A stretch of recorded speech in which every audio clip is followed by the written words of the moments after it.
चाल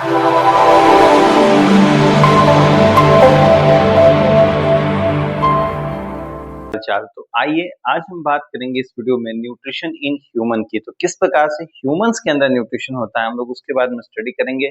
पिछली सारी जो हमने 2 लेक्चर बनाई है इस पूरे चैप्टर का, उसमें हमने बात किया न्यूट्रिशन इन ऑर्गेनिज्म, यानी टोटली शुरुआती स्ट्रक्चर जो क्या होते हैं, ऑटोट्रॉप्स, हेटरोट्रॉप्स, क्या सेप्रोफाइटिक होते हैं, उन सभी की। दूसरी वीडियो में हमने बात की न्यूट्रिशन इन प्लांट की। अगर आपने वो वीडियो मिस की है तो नीचे डिस्क्रिप्शन में लिंक आपको देखने को मिल जाएगी, वहां जाके आप इस चीजों को देख सकते हैं, या आप हमारे चैनल के प्लेलिस्ट में जाके भी उस वीडियो को वॉच कर सकते हैं। तो आइए, ये न्यूट्रिशन सीरीज का टोटल 3rd चैप्टर है। इसमें हम लोग कंप्लीट स्टडी करेंगे अबाउट न्यूट्रिशन इन ह्यूमन, यानी ह्यूमंस में किस प्रकार से न्यूट्रिशन होता है, वे किस प्रकार से अपनी बॉडी को न्यूट्रिएंट करते हैं यानी न्यूट्रिशन प्रदान करते हैं, उन सभी के बारे में हम लोग इस वीडियो में स्टडी करेंगे। वीडियो पसंद आएगा तो प्लीज लाइक करें और ज्यादा से ज्यादा शेयर करें।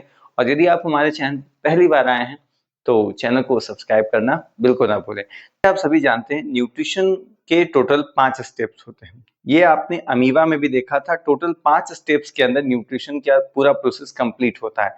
तो उसी प्रकार से ह्यूमंस के अंदर भी ये टोटल 5 स्टेप काम करते हैं, जिसमें फर्स्ट स्टेप आपका होता है इंजेशन, यानी खाने को उठाना है, माउथ के अंदर आपको ले लेना है। तो ये जो उठा के खाने को माउथ में लेने का ये जो प्रोसेस है, उसी को हम लोग कहते हैं इंजेशन। दूसरा होता है डाइजेशन। जैसे ही आपने माउथ के अंदर खाने को लिया, आप दांतों से उसको चबाते हैं, तोड़ते हैं और उसके अंदर जो मौजूद स्टार्च होते हैं उसको डाइजेस्ट करना शुरू करते हैं। इसके बाद जैसे ही खाना आपके स्टमक में जाता है, वहां पे इस खाने को कंप्लीट डाइजेस्ट करने का प्रोसेस चलता है। कुछ पार्ट स्टमक के अंदर डाइजेस्ट हो जाते हैं, कुछ बाकी बचे हिस्सों के अंदर डाइजेस्ट हो जाते हैं। तो इस प्रकार दूसरा जो प्रोसेस है वो है डाइजेशन। तीसरा होता है एब्जॉर्प्शन, यानी जब आपने चीजों को खाया उसके अंदर से न्यूट्रिएंट को निकालना ताकि हम उसका यूज कर सकें, वो हो गया एब्जॉर्प्शन। चौथा एसिमिलेशन, जो आपने खाने को डाइजेस्ट किया है उसके अंदर से न्यूट्रिएंट्स को निकालना ताकि एनर्जी बनाया जा सके और बॉडी के फंक्शन में हेल्प किया जा सके। लास्ट जो कुछ प्रोडक्ट बच जाते हैं डाइजेशन के दौरान, उसे शरीर से बाहर निकालने के प्रोसेस को इजेशन कहते हैं। ठीक है, सेम यही 5 चीजें यहाँ पे लिखी गई हैं। तो सेम जो अमीबा के अंदर यूज हो रहा था वही है आपका। कहता है there are mainly 5 step nutrition in human में। देखिए, हमने इसीलिए इस चीजों को स्टार्ट किया है ताकि अगर आपने अमीबा वाला टॉपिक नहीं पढ़ा है तो आप इस टॉपिक को नॉर्मली आप समझ सकते हैं, ताकि आपको बाकी जो ये चैप्टर का टॉपिक है न्यूट्रिशन के अंदर उसको समझने में थोड़ी आसानी हो। तो देखिए, इंजेशन, इंजेशन का मीन से take food, food is taken into the body, या माउथ भी आप लिख सकते हैं, इससे कोई दिक्कत नहीं। या तो बॉडी लिख लीजिए, या तो अगर आपको लगता है कि नहीं तो माउथ लिखना है तो माउथ लिख लीजिए। ठीक है, दूसरा है डाइजेशन। कहता है complex food is broken down into simpler absorbable form, यानी चीजों को तोड़ देना ताकि उसको एब्जॉर्ब करने में आसानी हो। तीसरा है आपका एब्जॉर्प्शन। तो कहता है एब्जॉर्प्शन के अंदर simple food particle diffuse into the body, यानी जो भी चीजें आपने डाइजेस्ट की है उसको बॉडी के अंदर डिफ्यूज करना है और उसको एब्जॉर्ब करना है। या आप इसके बदले ये भी लिख सकते हैं एब्जॉर्प्शन में, आप absorb absorb absorb the digestive digestive food, या डाइजेस्टिव न्यूट्री, या एब्जॉर्ब द न्यूट्रिएंट्स भी आप लिख सकते हैं, न्यूट्रिएंट्स प्रेजेंट इन फूड। ठीक है, नेक्स्ट है आपका एसिमिलेशन। कहता है absorb food is utilize in the body to release energy. Absorb जो आपने फूड को किया है उससे क्या करना, बॉडी को एनर्जी लाने वाला प्रोसेस ही एसिमिलेशन कहलाता है।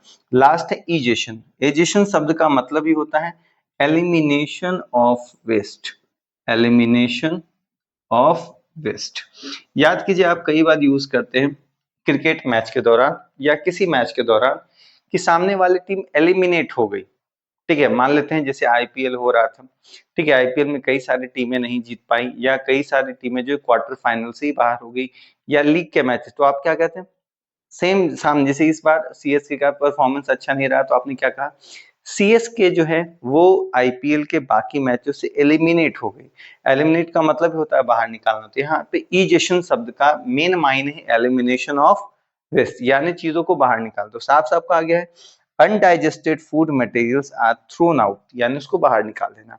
ठीक है, तो ये टोटल 5 प्रोसेस हैं जिसको हम अपने न्यूट्रिशन में हम स्टेप यूज करते हैं ये पांचों प्रोसेस के अलावा नेक्स्ट और कोई स्टेप्स होता नहीं है। तो ये 5 प्रोसेस अगर आपको याद है तो बाकी आपको ये टॉपिक जो है पूरा समझने में आसानी होगी।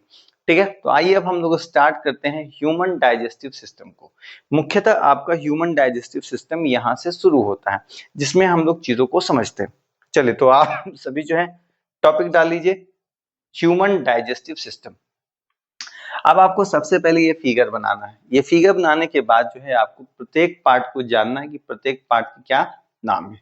ठीक है, तो ह्यूमन डाइजेस्टिव सिस्टम जो है शुरुआत होता है आपका माउथ से, यानी ये जो सबसे फर्स्ट हिस्सा है आपका माउथ है। ठीक है, माउथ के जैसे ही आप माउथ के अंदर खाना लेते हैं ये खाना पहुंच जाता है कहाँ, बकल कैविटी।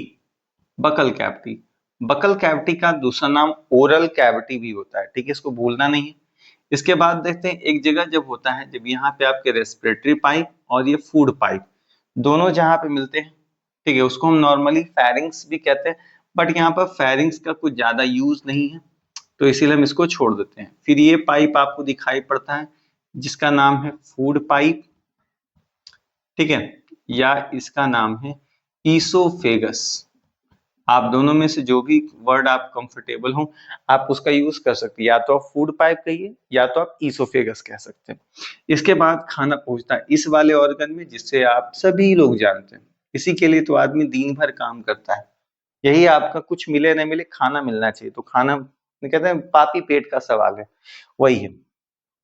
यहाँ पे आपको एक ये ऑर्गन दिख रहा है, ठीक है, थोड़ा हार्ट जैसा बना हुआ लेकिन हार्ट नहीं है, ये लीवर है। ये लीवर के अंदर एक छोटी सी पोटली दिखाई पड़ रही, इसका नाम है गॉल ब्लैडर। आजकल गॉल ब्लैडर से रिलेटेड कई सारी डिजीज आपको दिखाई पड़ जाती। ये जो आपको पत्ता जैसा बना हुआ स्ट्रक्चर दिख रहा है जिसका नाम है पैनक्रियास, डाइजेशन में काफी हेल्प करता है, इस चीज को भूलिएगा नहीं। और ये जो फिर आपको पाइप लाइक स्ट्रक्चर दिख रहा है ये है आपको लार्ज इंटेस्टाइन। नाम है लार्ज बट है स्मॉल। लार्ज इंटेस्टाइन, इसका नाम लार्ज इंटेस्टाइन इसलिए है क्योंकि इसके पाइप का जो साइज होता है ना, ल्यूमेन का साइज होता है वो बड़ा होता है।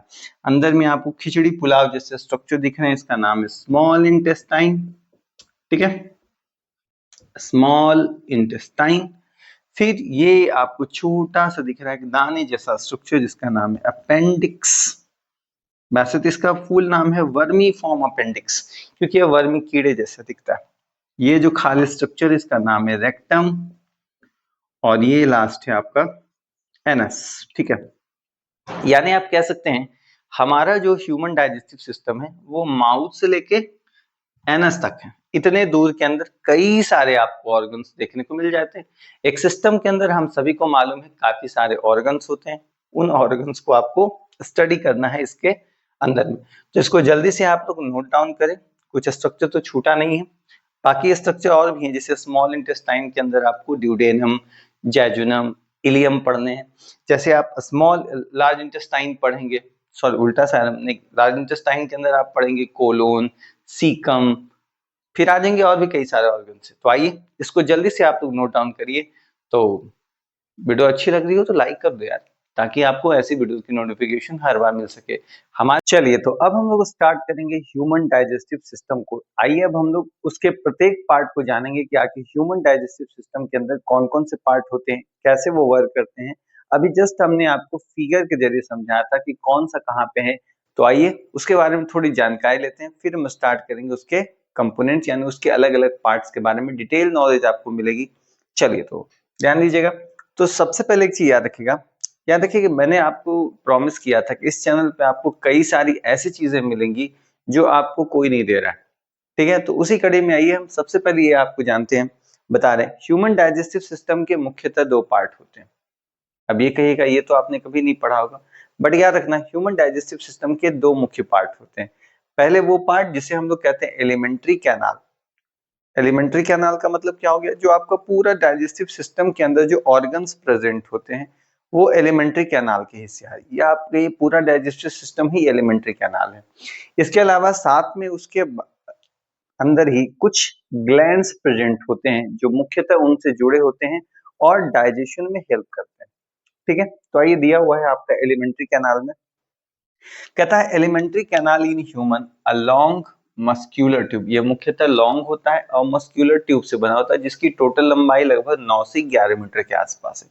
तो इसमें साफ साफ कहा गया it is about 9 to 11 metre long that passes through body cavity from mouth to anus. याद रखिएगा एलिमेंट्री कैनाल कहाँ से कहाँ तक लाई करता है, तो आप कह सकते हैं सर ह्यूमन एलिमेंट्री कैनाल जो होता है वो माउथ से एनस तक होता है। अभी हमने आपको बताया था कि ह्यूमन एलिमेंट्री कैनाल यानी ह्यूमन डाइजेस्टिव सिस्टम कहाँ से कहाँ तक चलता है, तो हमने आपको जस्ट अभी पिक्चर में बताया था ये माउथ से लेके एनस के बीच में होता है। ठीक है, वहीं पे जब हम बात करें डाइजेस्टिव सिस्टम, ये डाइजेस्टिव ग्लैंड्स की, तो कहा गया there are many digestive glands such as salivary gland. ठीक है, ये आपने कॉमन नाम सुना है, liver, pancreas that are associated with, यानी डाइजेस्टिव सिस्टम के अंदर भी कई सारे ऐसे ऑर्गन हैं जो हेल्प करते हैं डाइजेशन में, जैसे में सैलिवरी ग्लैंड, लीवर और पैनक्रियास। इसी में देखिए दूसरा पॉइंट लिखा गया है, ये जो ग्लैंड्स होते हैं ये सप्लाई करते हैं एक प्रकार का फ्लूइड जिसे हम लोग एंजाइम्स भी कहते हैं, कई बार ये हार्मोन्स भी हैं इसमें कुछ सेक्रेट करने वाले। कहता है to break down the food, यानी मुख्यतः इनका काम होता है ब्रेकिंग डाउन ऑफ फूड में हेल्प करना। वहीं पे एलिमेंट्री कैनाल में एक दिया है एक part, it is associated at various points to carry out the process of digestive and absorption. अभी आपने देखा था सारा सारे जो आपके एलिमेंट्री कैनाल जब हमने बनाया था ह्यूमन डाइजेस्टिव सिस्टम में, तो उसमें हमने देखा था कि कई सारे ऑर्गन्स प्रेजेंट है। ऐसा नहीं कि सभी ऑर्गन्स एक ही प्रकार की चीजें कर रहा है, कुछ सब में एक ही चीज हो रहा है, नहीं नहीं। जो काम आपके माउथ में हो रहा है वो काम आपके स्टमक में नहीं हो रहा है, जो काम स्टमक में हो रहा है, जो चीज स्टमक के अंदर प्रेजेंट है वो स्मॉल इंटेस्टाइन के नहीं, अंदर नहीं हो रही, या जो काम आपका एनस कर रहा है वो काम माउथ नहीं कर रही, क्योंकि माउथ चीजों को इन कर रहा है, एनस चीजों को बाहर कर रहा है। तो प्रत्येक अलग अलग ग्लैंड्स अलग अलग प्रकार के फंक्शन करते हैं, अलग अलग एंजाइम्स के साथ करते हैं, तो ये चीजें आपको एलिमेंट्री कैनाल से को इससे थोड़ी अलग बनाती है। सारे ऑर्गन्स के अलग काम है, इसमें तो मुख्यतः एक ही काम है, हेल्प करना डाइजेशन में। तो चलिए सबसे पहला जो हमारा टॉपिक है वो हम स्टार्ट करते हैं माउथ से। तो कहता है कि mouth is the first part of alimentary canal. अगर आपसे कभी भी ये सवाल आ जाएगा who is the first part of alimentary canal, तो आप कहिएगा कि mouth is the first part of alimentary canal. ठीक है सर, इसके बाद कहता है it opens into a large buccal cavity. जब आप ये देखिए फिगर में भी आपको दिख रहा है, ये जो आपको ओपनिंग का हिस्सा दिख रहा है ये माउथ है। ठीक है, या ये सोचिए ये हमारा माउथ है, ये माउथ बस इतना ही तक है। जैसे ही आप इसको ओपन करते हैं तो अंदर का जो पूरा हिस्सा आपको दिखाई पड़ता है, इसको हम कहते हैं जबड़ा, हिंदी में जॉ कह देते हैं, बट इसके अंदर का जो हिस्सा है इसे ही हम लोग कहते हैं बकल कैविटी। अंदर का ये अंदर जो पूरा माल मटेरियल आपको दिख रहा है यही है आपका बकल कैविटी। अब बकल कैविटी के अंदर कई सारे हिस्से आपको दिखाई पड़ रहे होंगे कि सर ये हिस्सा दिख रहा है, ये तो टीथ है सर। ठीक है, यहीं पर आपका जीभ जैसा स्ट्रक्चर यानी टंग भी दिखाई पड़ता है सर। हाँ सर, इसी के स्ट्रक्चर हैं। इसके अलावा क्या दिखता है बेटा, इसके अलावा आपको सर ये जो ग्रीन ग्रीन कलर के दिख रहे हैं ब्लैक से आपने बनाई, ये क्या है, ये तीनों एक प्रकार के ग्लैंड हैं। ठीक है, जैसे हमने कहा था ना हर ऑर्गन के साथ कुछ न कुछ अटैच ग्लैंड होते हैं। अभी नाम बता दूं, देखिए हमने कहा था ये चीजें हम कुछ ऐसे बताएंगे जो आज से पहले आप नहीं सुने, ये नाम भी हम कह सकते हैं कि आपने नहीं नाम सुना होगा। आपके टीचर्स ने आपको सिर्फ ये बताया कि माउथ के अंदर सिर्फ सैलिवरी ग्लैंड होता है, बड़ो बिल्कुल झूठ कह रहे थे। सैलिवरी ग्लैंड क्या है, एक कॉमन नाम है कई सारे अलग अलग चीजों का। जैसा आप ऐसे सोचो, आपके कई सारे नाम होते हैं, जैसे मान लीजिए कि आपका जो है स्कूल में नाम, जैसे मेरा नाम स्कूल में शशांक है। ठीक है, मेरा कुछ किसी जगह कुछ और नाम होगा, ये फलाने ढिमकाने होंगे, बट एक नाम ऐसा होगा जिससे मेरे पूरे घर वाले या मेरी पूरी फैमिली जानती है। ठीक है, वो हमारा निकनेम होता है। लेकिन मेरा जो ये नाम शशांक है, इससे आप सभी से लेके मेरे जितने भी लोग हैं, क्योंकि मेरा ये नाम मेरे आधार कार्ड पे है, तो इस नाम से मुझे सब लोग जानते हैं। तो वैसे ही इसमें भी है, इन तीनों का अलग अलग नाम, बट एक कॉमन नाम है सैलिवरी ग्लैंड। इन तीनों को मिला के एक नाम दे दिया गया है। तो आइए नाम जान ही लेते हैं। ये जो आपका दिया गया है इसका नाम है पैरोटीड ग्लैंड। क्या नाम है, पैरोटीड ग्लैंड। ठीक है, इसका नाम पैरोटीड ग्लैंड, शायद आपने ये पहली बार सुना होगा। हमारे टंग के नीचे यानी हमारा जो दांत होता है आगे वाला, उस पे यहाँ जो जीभ आपको दिखाई पड़ता है टंग, इसके जस्ट नीचे में अगर आप जीभ को उठाते हैं तो वहां भी आपको एक ग्लैंड दिखता है। तो ये जो आपको जीभ के नीचे जो ग्लैंड दिख रहा है, इस ग्लैंड का नाम है सबलिंगुअल ग्लैंड। क्या नाम है? Sublingual gland. सबलिंगुअल, लिंगुअल का मतलब ये होता है टंग, सबलिंगुअल जस्ट नीचे, यानी कह सकते हैं आपके टंग के जस्ट नीचे के ग्लैंड को हम कहते हैं सबलिंगुअल। और यहाँ पे आपको आपका जो नीचे का जो जबड़ा है, नीचे जबड़े के लास्ट एंड में आपको एक ग्लैंड दिखाई पड़ता है जिसका नाम है सब मैग्जिलरी ग्लैंड। सब मैग्जिलरी, या इसी का एक और नाम है सब मैंडिबुलर। ठीक है, सब मैंडिबुलर ग्लैंड। ठीक है, और याद रखना इन तीनों का कॉमन नाम है। ठीक है, ये तीनों जो ग्लैंड आपको दिखाई पड़ रहे हैं, इन तीनों का एक कॉमन नाम है जिसे हम कहते हैं सैलिवरी ग्लैंड। ठीक है, तो अगर आपसे पूछेगा सर सैलिवरी ग्लैंड क्या क्या है, तो याद रखना हमने कहा सैलिवरी ग्लैंड किससे किसके मिलते बना है? पैरोटिड प्लस सबलिंगुअल, ठीक है, और प्लस सब मैग्जिलरी। ठीक है, इन तीनों ग्लैंड को आप मिला लीजिए तो आपका एक कॉमन ग्लैंड बनता है जिसका नाम क्या है? आपका सैलिवरी ग्लैंड। ठीक है, तीनों अलग अलग चीजें सेक्रेट करते हैं, बट तीनों के अंदर एक खासियत क्या है कि तीनों का मुख्य काम स्टार्च को डाइजेस्ट करवाना, इसीलिए इन तीनों को एक नाम दिया गया। चलिए अब कहता है यहाँ पे द मेन फंक्शन किसका? बकल कैविटी का is to receive food and start mechanical digestion by chewing up the food. जैसे ही आप खाने को माउथ के अंदर डालते हैं, यहाँ जो आपका एक दांत जैसा स्ट्रक्चर या दांत ही है, दांत जैसा तो कुछ होता नहीं है, दांत ही है, वो क्या करता है? मैकेनिकल, किसी मशीन की सहायता से नहीं, खुद ही करता है, यानी बगैर मशीन के सहायता, इसीलिए इसको मैकेनिकल डाइजेशन या मैकेनिकल आप प्रोसेस कह सकते हैं। वहां पर चीजों को तोड़ा जाता है, छोटे छोटे पार्ट में चबाया जाता है। ठीक है, तो कहता है कि बकल कैविटी के मुख्यतः दो पार्ट हैं, टीथ, टंग। लेकिन अगर इसको देख लें तो आप तीसरा पार्ट भी कह सकते हैं कि नहीं सर, तीन पार्ट है। तीसरा आपका है सैलिवरी ग्लैंड। ठीक है, यानी बकल कैविटी के मुख्यतः तीन हिस्से हैं, लेकिन आपकी एनसीईआरटी कहती है सिर्फ दो हिस्से, टीथ है, टंग। इसको अलग दिया है लेकिन हम लोग इसमें जोड़ लेंगे क्योंकि ये तीनों पार्ट मिलाएंगे तभी आपका बनता है बकल कैविटी, जिसको आप लोग जबड़ा भी कह सकते हैं। बकल कैविटी का दूसरा नाम क्या होता है बेटा? बकल कैविटी का दूसरा नाम है कौन सा? Oral cavity. ठीक है, तो आई होप ये टॉपिक आपको समझ में आया होगा। इस टॉपिक में हमने क्या है, थोड़ा बहुत माउथ पढ़ा, एलिमेंट्री कैनाल के। हमने माउथ में क्या क्या पढ़ा कि माउथ जो होता है एलिमेंट्री कैनाल का फर्स्ट पार्ट होता है। ये कहाँ पे ओपन होता है? ये जब ओपन होता है तो अंदर का पूरा हिस्सा बकल कैविटी कहलाता है। बकल कैविटी के अंदर मौजूद क्या क्या होते हैं? बकल कैविटी के अंदर तीन चीजें मौजूद है, teeth, tongue and salivary gland. जब खाना माउथ के अंदर यानी बकल कैविटी के अंदर जाता है तो वहां पे जो मौजूद टीथ होती है मैकेनिकल चीविंग करते हैं और चीजों को तोड़ते हैं। हमने कहा ये सैलिवरी ग्लैंड जो आपके हैं, सैलिवरी ग्लैंड तीन अलग अलग ग्लैंड से मिलकर बने हैं। हमारे कान के पास के एरिया में, यानी इस एरिया में अगर हम बात करें तो वहां पे जो ग्लैंड प्रेजेंट होता है इसका नाम है पैरोटीड ग्लैंड। हमारे टंग के नीचे यानी आगे वाले हिस्से में ग्लैंड होता है जिसका नाम है सबलिंगुअल। वहीं पे हमारे नीचे के जबड़े यानी लोअर जॉ के जस्ट लास्ट में आपको जो हिस्सा दिखता है उसके हम लोग कहते हैं सब मैग्जिलरी या सब मैंडिबुलर ग्लैंड। इन तीनों का एक ही फंक्शन है, वो है डाइजेशन ऑफ स्टार्च और हेल्प करना चीजों को चीविंग करने में। तो इसीलिए इनका एक कॉमन नाम दिया गया। क्या कॉमन नाम क्या है? कौन सा? Salivary gland. ठीक है, तो आई होप ये टॉपिक आपको समझ में आया होगा। आइए अब हम लोग इसके बाद जो हमारा टॉपिक है फेरिंग्स, देखिए इससे रेस्पिरेशन में भी फेरिंग्स आया था।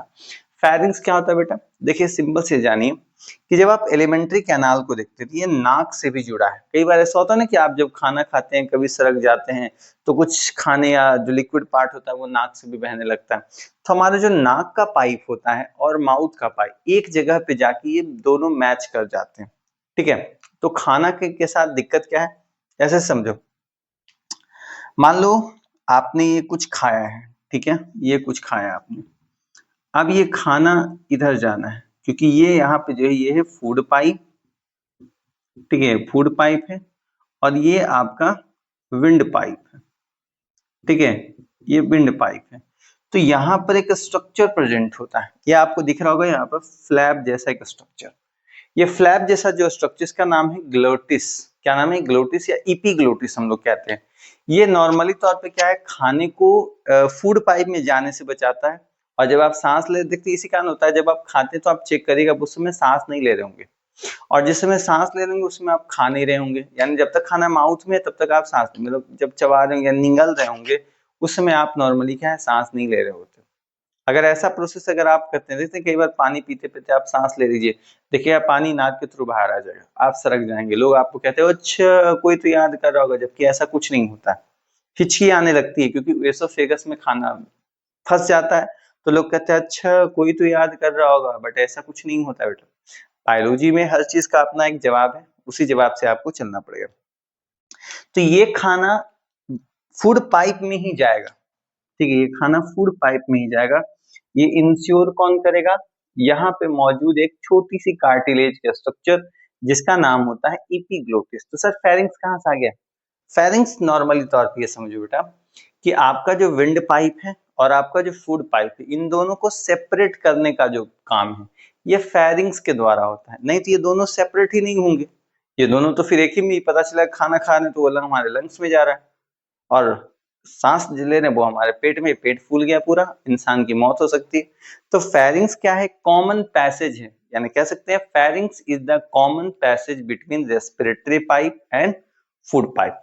और कहेगा ये दोनों यानी फूड जो है वो फूड पाइप में जाए, ये कौन इंश्योर करता है, ये इंश्योर करता है इपीग्लोटिस, ठीक है। चलिए तो आइए अब लोग उसके बारे में हम लोग जानते हैं कि आखिर फेरिंग्स क्या होता है और बाकी उससे जुड़े हुए स्ट्रक्चर्स के बारे में। तो हम पढ़ेंगे फेरिंग्स के बारे में, उसके बाद हम लोग जो है स्टार्ट करेंगे बकल कैविटी के बाकी दो हिस्सों, यानी बकल कैविटी में हमने पढ़ा था तीन मुख्य हिस्से थे, कौन कौन से, teeth, tongue and salivary gland के बारे में। तो आइए फेरिंग्स को बहुत ही छोटा स्ट्रक्चर है उसके बारे में हम लोग जानते हैं, उसके बाद हम लोग टीथ के बारे में पढ़ते हैं।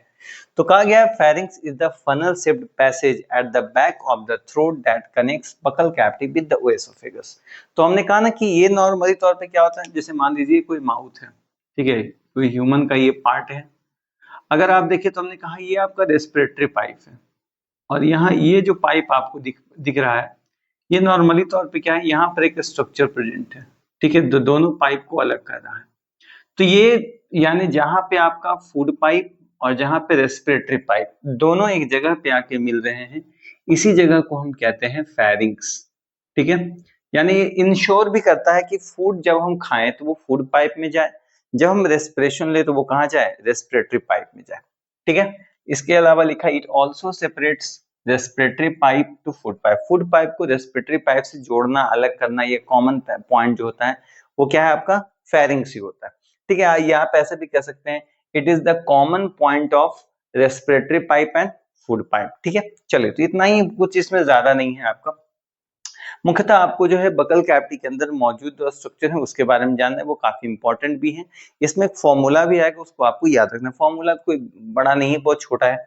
चलिए इसके बारे में हम सिंपल जानते हैं। टीथ के बारे में हम सभी जानते हैं, ह्यूमन माउथ के अंदर टोटल 32 टीथ होते हैं। 32 टीथ सबके माउथ में तो नहीं होते, पहले ये बात याद रखिएगा, लेकिन लगभग कहा जाता है कि 32 टीथ हाईएस्ट है। जैसे मान लीजिए ऐसा आपने सुना होगा कि जिसके 32 टीथ आ जाते हैं वो व्यक्ति जो कहता है वो होता है, बट मैंने ऐसा देखा नहीं, मेरे भी तो 32 टीथ हैं। मैं अगर कह दूं ये बोर्ड सोने का हो जाएगा, क्या ये पेन चांदी की हो जाए तो बन जाएगी, नहीं, ऐसा नहीं होता, ये सभी अपवाद है, मतलब कहने भर की बात नहीं है, ऐसा होता तो लिटरली नहीं है। तो कहा गया है कि ह्यूमन माउथ में टोटल 32 टीथ होते हैं। कहता है it's mainly made up of calcium by which it looks white.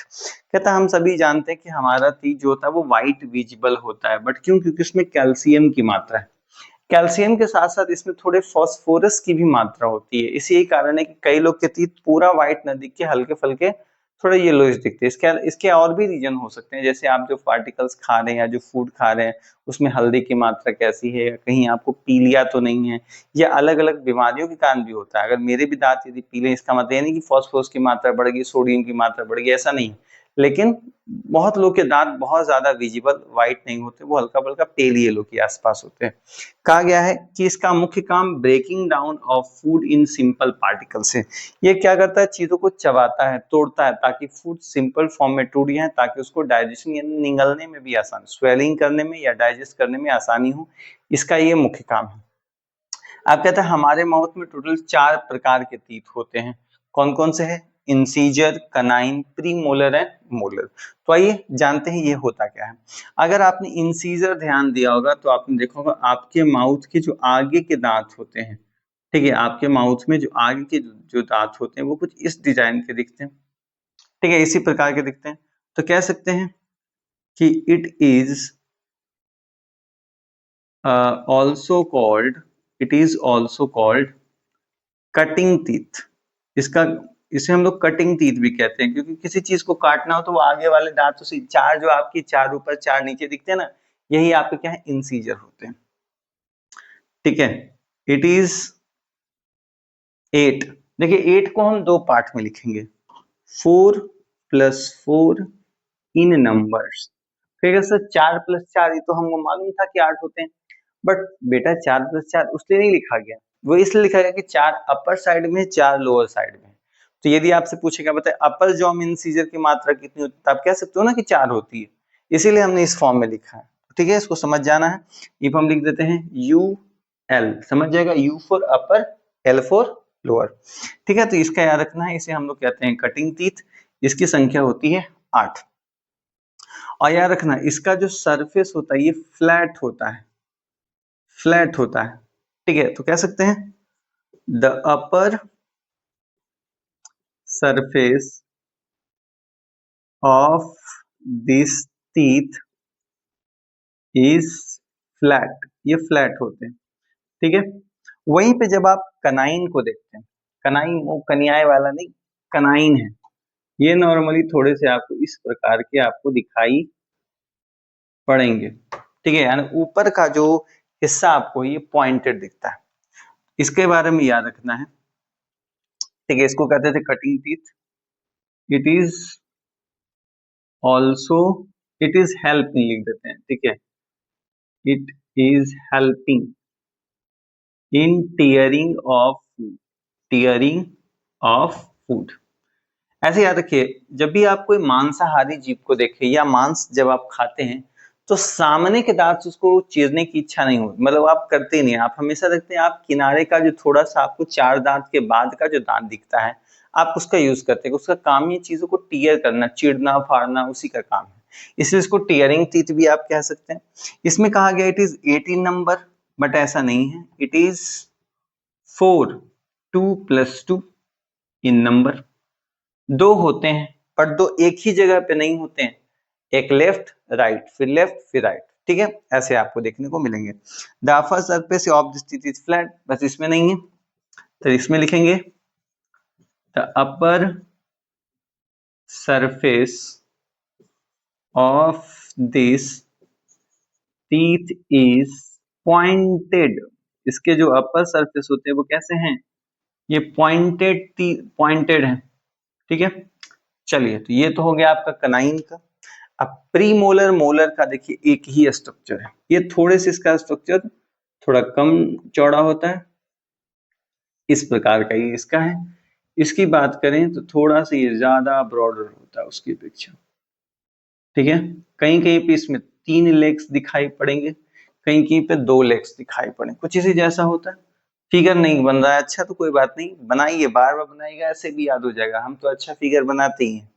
Pre molar molar, इन दोनों में देखिए आपको थोड़ा सा याद रखिएगा, कुछ चीजें कॉमन है, जैसे कॉमन जो चीजें होंगी वो हम आपको एक ही साथ ले देंगे, जो कॉमन नहीं पहले देखिए याद रखना। प्री मोलर इट इज 8, यानी 4+4 इन नंबर, इसकी संख्या 8 होती है। और इसमें लिखेंगे इट इज 12, 6+6 इन नंबर, इसकी संख्या 12 होती है, ठीक है। अब जो देखिए कॉमन चीज है वो हम लिख रहे हैं, the main function of both teeth are grinding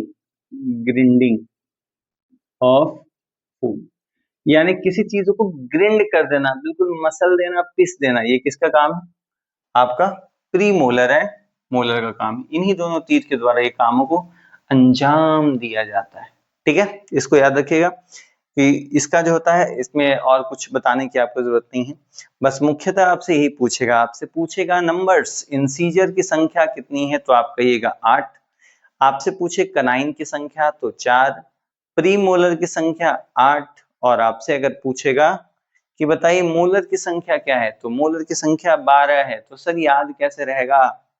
इसके लिए याद रखिएगा, एक आप याद रख लिए एक फॉर्मूला जिसे हम लोग कहते हैं डेंटल फॉर्मूला। ठीक है, ये भी कई बार बोर्ड एग्जाम में आया हुआ सवाल है बेटा, इसको याद रखना अच्छे ढंग से। डेंटल फॉर्मूला का मतलब है arrangement of teeth, arrangement of teeth, इसकी संख्या बतानी है। अब इसके लिए आपको एक जादू का नंबर याद रखना पड़ेगा, वो क्या है?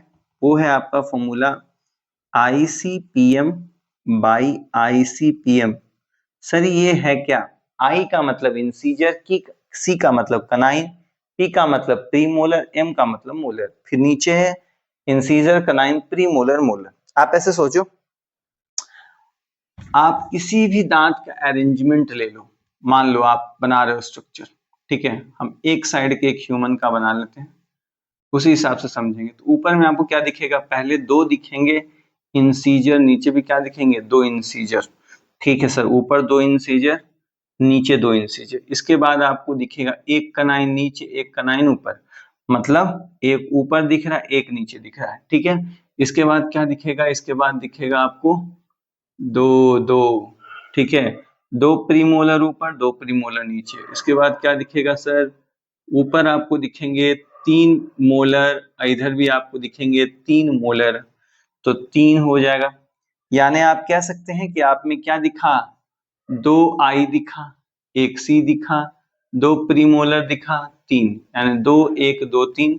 यहाँ भी क्या है? 2 1 2 3।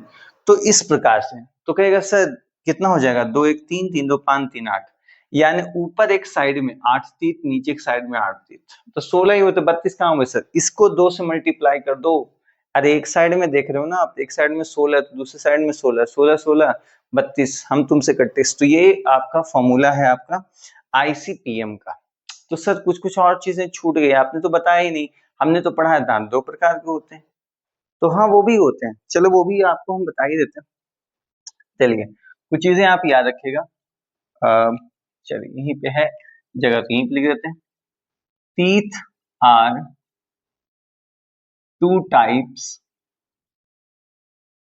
On basis of its age. Age के अनुसार दांत जो होते हैं वो 2 प्रकार के हैं। कौन कौन से हैं सर?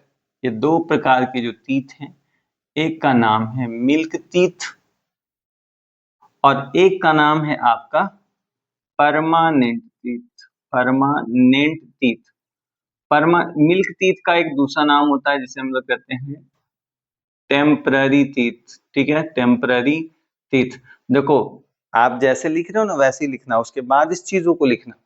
ऐसा नहीं है कि आप ऐसे घिच पिच करना, आप फेयर कॉपी में अच्छे ढंग से लिखना। तो हमने कहा teeth are 2 types on the basis of it life, और ये था on the basis of its work, काम के आधार पे। टेम्पररी टीथ, मिल्क की एज क्या होती है सर? इसकी एज है, याद रखना, मिल्क टीथ जो थे टेम्पररी हैं, बहुत एज तक नहीं रहेंगे। ये आपको 1 से लेके लगभग आपको 12 ईयर्स के बच्चों में दिखाई पड़ेंगे। वहीं पे आपका क्या है, 12 ईयर से लेके जब तक आपकी एज होगी, जब तक आपकी एज होगी, जब तक देखते हैं बुढ़ारी में तो भले दांत जब तक गिर नहीं जाए तब तक जो टीथ होगा उसको हम लोग कहते हैं परमानेंट टीथ। और 1 से लेके 12 साल तक बच्चों में क्या है, दांत कभी इधर खिड़की निकल गई, उधर खिड़की निकल गई, तो वैसे टीथ को हम मिल्क टीथ कहते हैं। ठीक है, याद रखना मिल्क टीथ की जो नंबर्स होती है तो कह सकते हैं इट इज 20 इन नंबर, इसकी संख्या कितनी होती है? 20 होती है। परमानेंट टीथ की इट इज 32 इन नंबर, इसकी संख्या कितनी है बाबू? 32 है। 32 दांत जो हीरे जैसे आपके दिखाई पड़ते हैं वो कौन से हैं? परमानेंट टीथ में आता है। और जो बचपन में आपको दांत दिखते थे वो क्या थे आपके? वो दांत कौन से थे? कौन से थे? वो थे आपके मिल्क टीथ। मिल्क टीथ टूट बहुत जल्दी आते थे, ज्यादा कुछ हार्ड खा लो दांत, देखते मम्मी बोलती थी पहले, जैसे दांत निकल गया स्कूल ले जाकर मिट्टी में दबा दो, नए दांत उगाएंगे, उससे तो कुछ फायदा होता ही नहीं था। ठीक है, चलिए अब ध्यान दीजिएगा, इसमें कुछ कुछ चीजें हैं आपको यहीं पे समझाते हैं ताकि आपको अलग से कुछ करने की जरूरत नहीं है। ठीक है सर, इतना तो हम समझ गए। तो ये बताइए सर, 32 दांत में 12 दांत उसके कहाँ गए? तो 12 दांत कहाँ गए, तो इसके बारे में याद रखना है, बच्चों के अंदर प्रीमोलर टीथ नहीं होते हैं, बच्चों के अंदर प्रीमोलर टीथ नहीं होते हैं। चलिए, तो यहाँ आप ये भी चीज एक ऐड कर लेंगे, एक नोट दे के याद रख लेंगे, ठीक है, नोट में याद रखेंगे, babies do not have premolar teeth, premolar teeth, यानी बच्चों के अंदर प्रीमोलर टीथ नहीं होते हैं, इसको याद रखना है, ठीक है। कुछ और बताओ सर, डेंटल फॉर्मूला उनका बता दो। तो अगर आपसे कभी भी सवाल आ जाए कि डेंटल फॉर्मूला ऑफ बेबी, बच्चों का डेंटल फॉर्मूला आप बता दो सर, डेंटल फॉर्मूला क्या होगा बच्चों का? तो डेंटल फॉर्मूला ऑफ बेबी होता है इनका भी वही है, ICPM बटा ICPM, ठीक है सर। ये तो फॉर्मूला हो गया। नंबर बताओ ना, नंबर।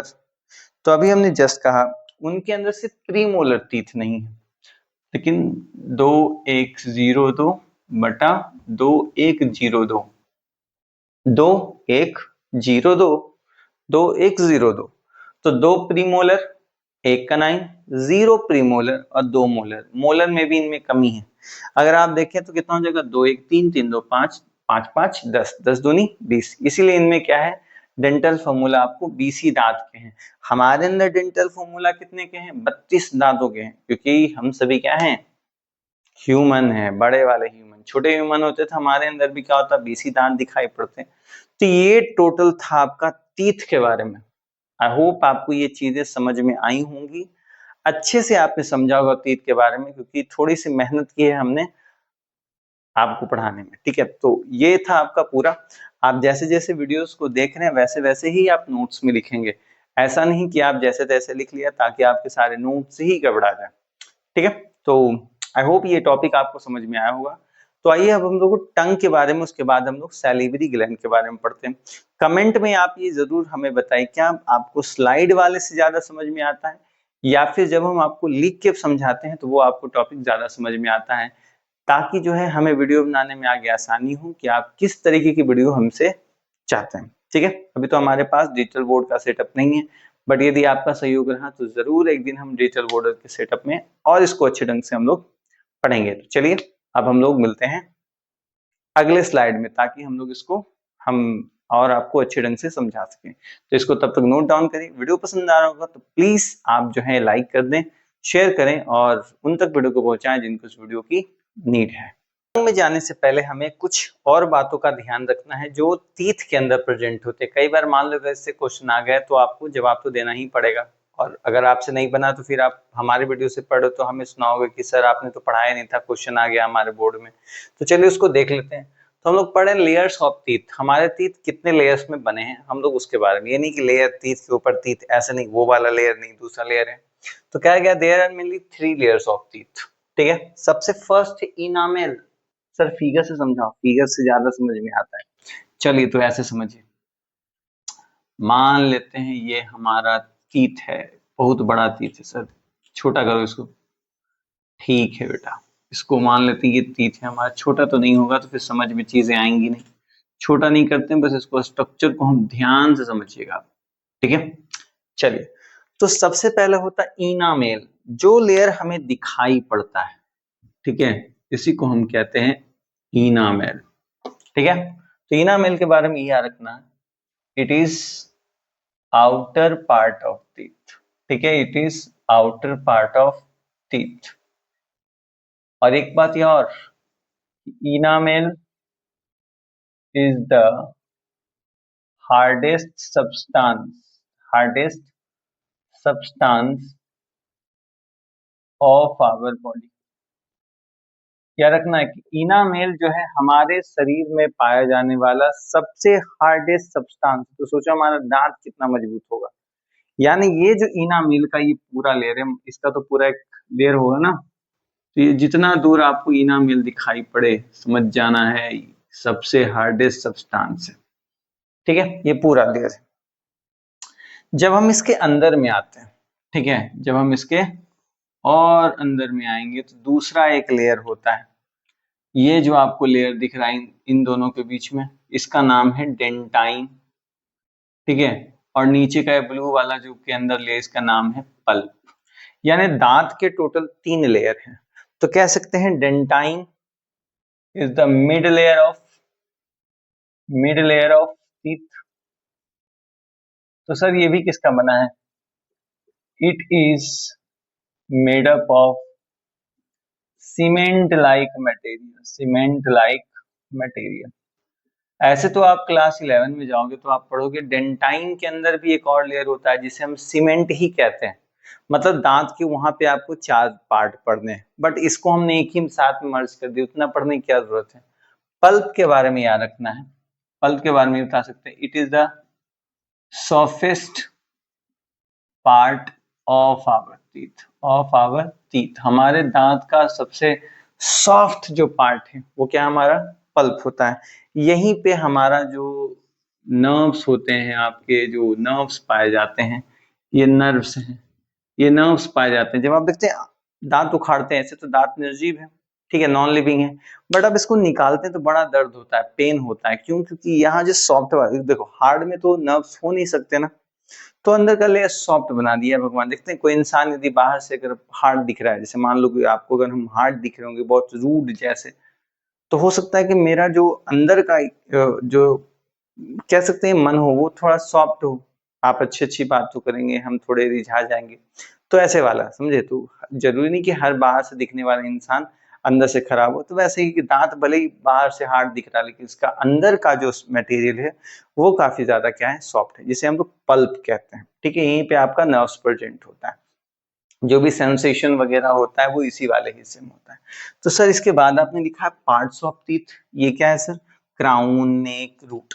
आप ऐसे समझो बेटा, आप यदि किसी भी तीत को ध्यान दो, मान लो ये हमने एक तीत बना लिया, ठीक है, तो ये तीत किसी ना किसी, आप देखेंगे किसी किसी मसूड़े को होगा ना, ठीक है।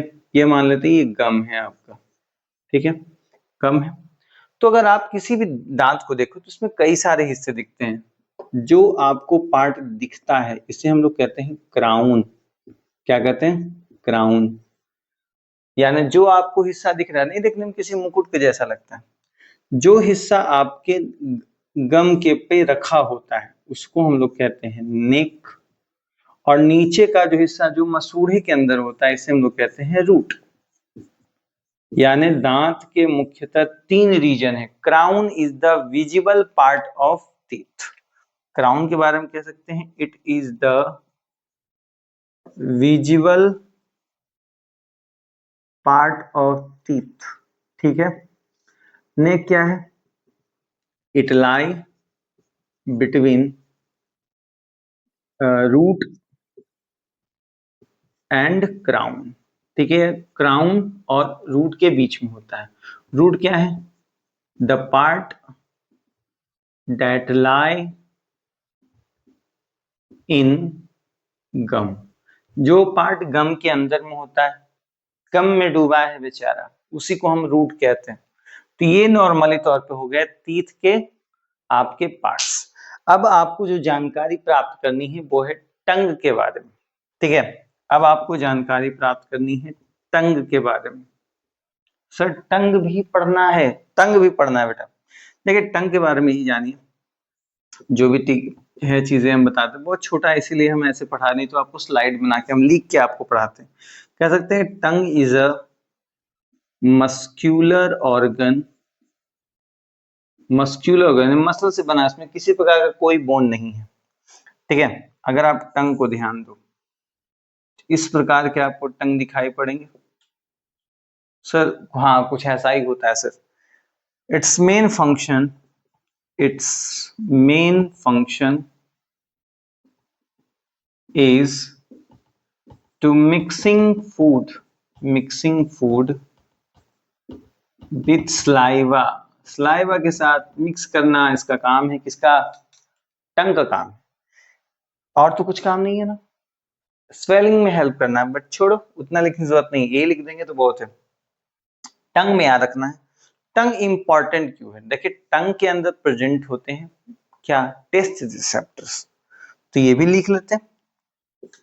देखिए, tongue contain food receptors, tongue contain food receptors which help in किसमें हेल्प करता है sir? Which help in identifying the taste of food, यानी फूड के टेस्ट को पहचानने में कौन हेल्प करता है? Test receptors. तो सर ये दिखते कैसे? नॉर्मली तौर पे अगर आप इसके स्ट्रक्चर को ध्यान दें, कुछ इस प्रकार के पॉइंटेड होते हैं, और अगर आपको बहुत ज्यादा पॉइंटेड देखना है तो आप किसी भी ग्रेजिंग एनिमल यानी कैटल जीवों को देखें जो खासकर घास उस खाते हैं, उनके अगर आप टंग को कभी छू के देखें, काफी ज्यादा निटिल चुभेंगे, आपको हाथों में लगता है कि ज्यादा रफ होंगे, क्योंकि वो सेलुलोज खाते हैं।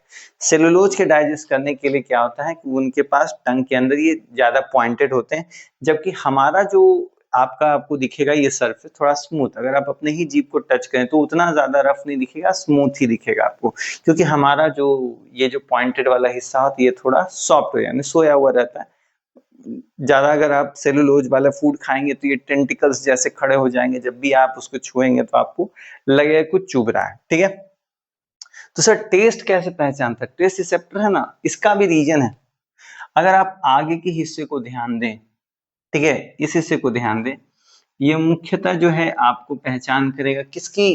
ये पहचान करेगा सॉल्टी की, या उसको क्या बोलते हैं हम लोग, ये स्पाइसी के पहचान करेगा। कई लोग कहेंगे सर इस रीजन में तो मीठा होता है, अरे मीठा का रीजन ये है बेटा, बीच का रीजन ये न मुख्यतः स्वीट को पहचानता है, ठीक है।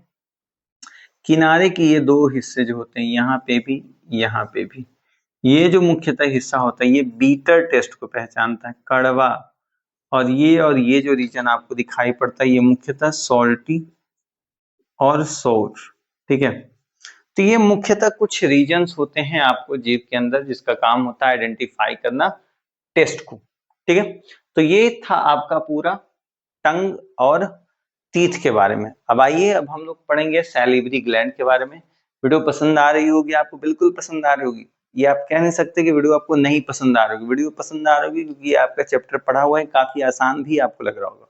और हमारी पढ़ाई ऐसी कि थोड़ी आपको और भी आसान लग रहा होगा, समझ में भी आ रहा होगा, अगर आपने वीडियो को ध्यान दिया होगा तब, और आप चीजों को नोट डाउन करोगे तब तो और भी चीजें आपको समझ में आएंगी। तो इसी बात पे वीडियो को लाइक करो, शेयर करो, उन तक वीडियो को पहुंचाए जिनको इस वीडियो की जरूरत है। तो आइए अब हम लोग पढ़ेंगे सैलिवरी ग्लैंड, क्योंकि हमें ये पूरा वीडियो कंटिन्यू भी करना है, सिर्फ इसी पे नहीं रहना है, ठीक है। तो इसको नोट डाउन करो, चलते हैं आगे। क्योंकि हमने जो बकल कैविटी के दो मुख्य हिस्से थे, टीथ एंड टंग, उसके बारे में हमने जानकारी तो प्राप्त कर ली। अब हमारा जो बच गया है वो है सैलिवरी ग्लैंड। आइए उसके बारे में जानते हैं कि आखिर उसका क्या अहम रोल है। तो कहता है कि माउथ के अंदर मुख्यतः, ऐसे तो स्टार्टिंग में हमने आपको समझाया कि माउथ में जो होते हैं टोटल थ्री पेयर्स के अंदर, यानी पेयर्स, एक पेयर का मतलब दो, तो तीन का मतलब कितना हो गया, तीन दूनी छह, छह की संख्या में होते हैं लेफ्ट एंड राइट, अगर कोई लेफ्ट में है तो वो राइट में भी होगा, ठीक है। कहाँ कहाँ पे है? एक आपको हिस्सा दिखेगा जस्ट फेस के लास्ट एंड में, इसका नाम हमने क्या बताया था? इसका नाम हमने कहा था पैरोटीड ग्लैंड, ठीक है। एक आपको जीभ के जस्ट नीचे, इसका नाम हमने क्या बताया था? सबलिंगुअल।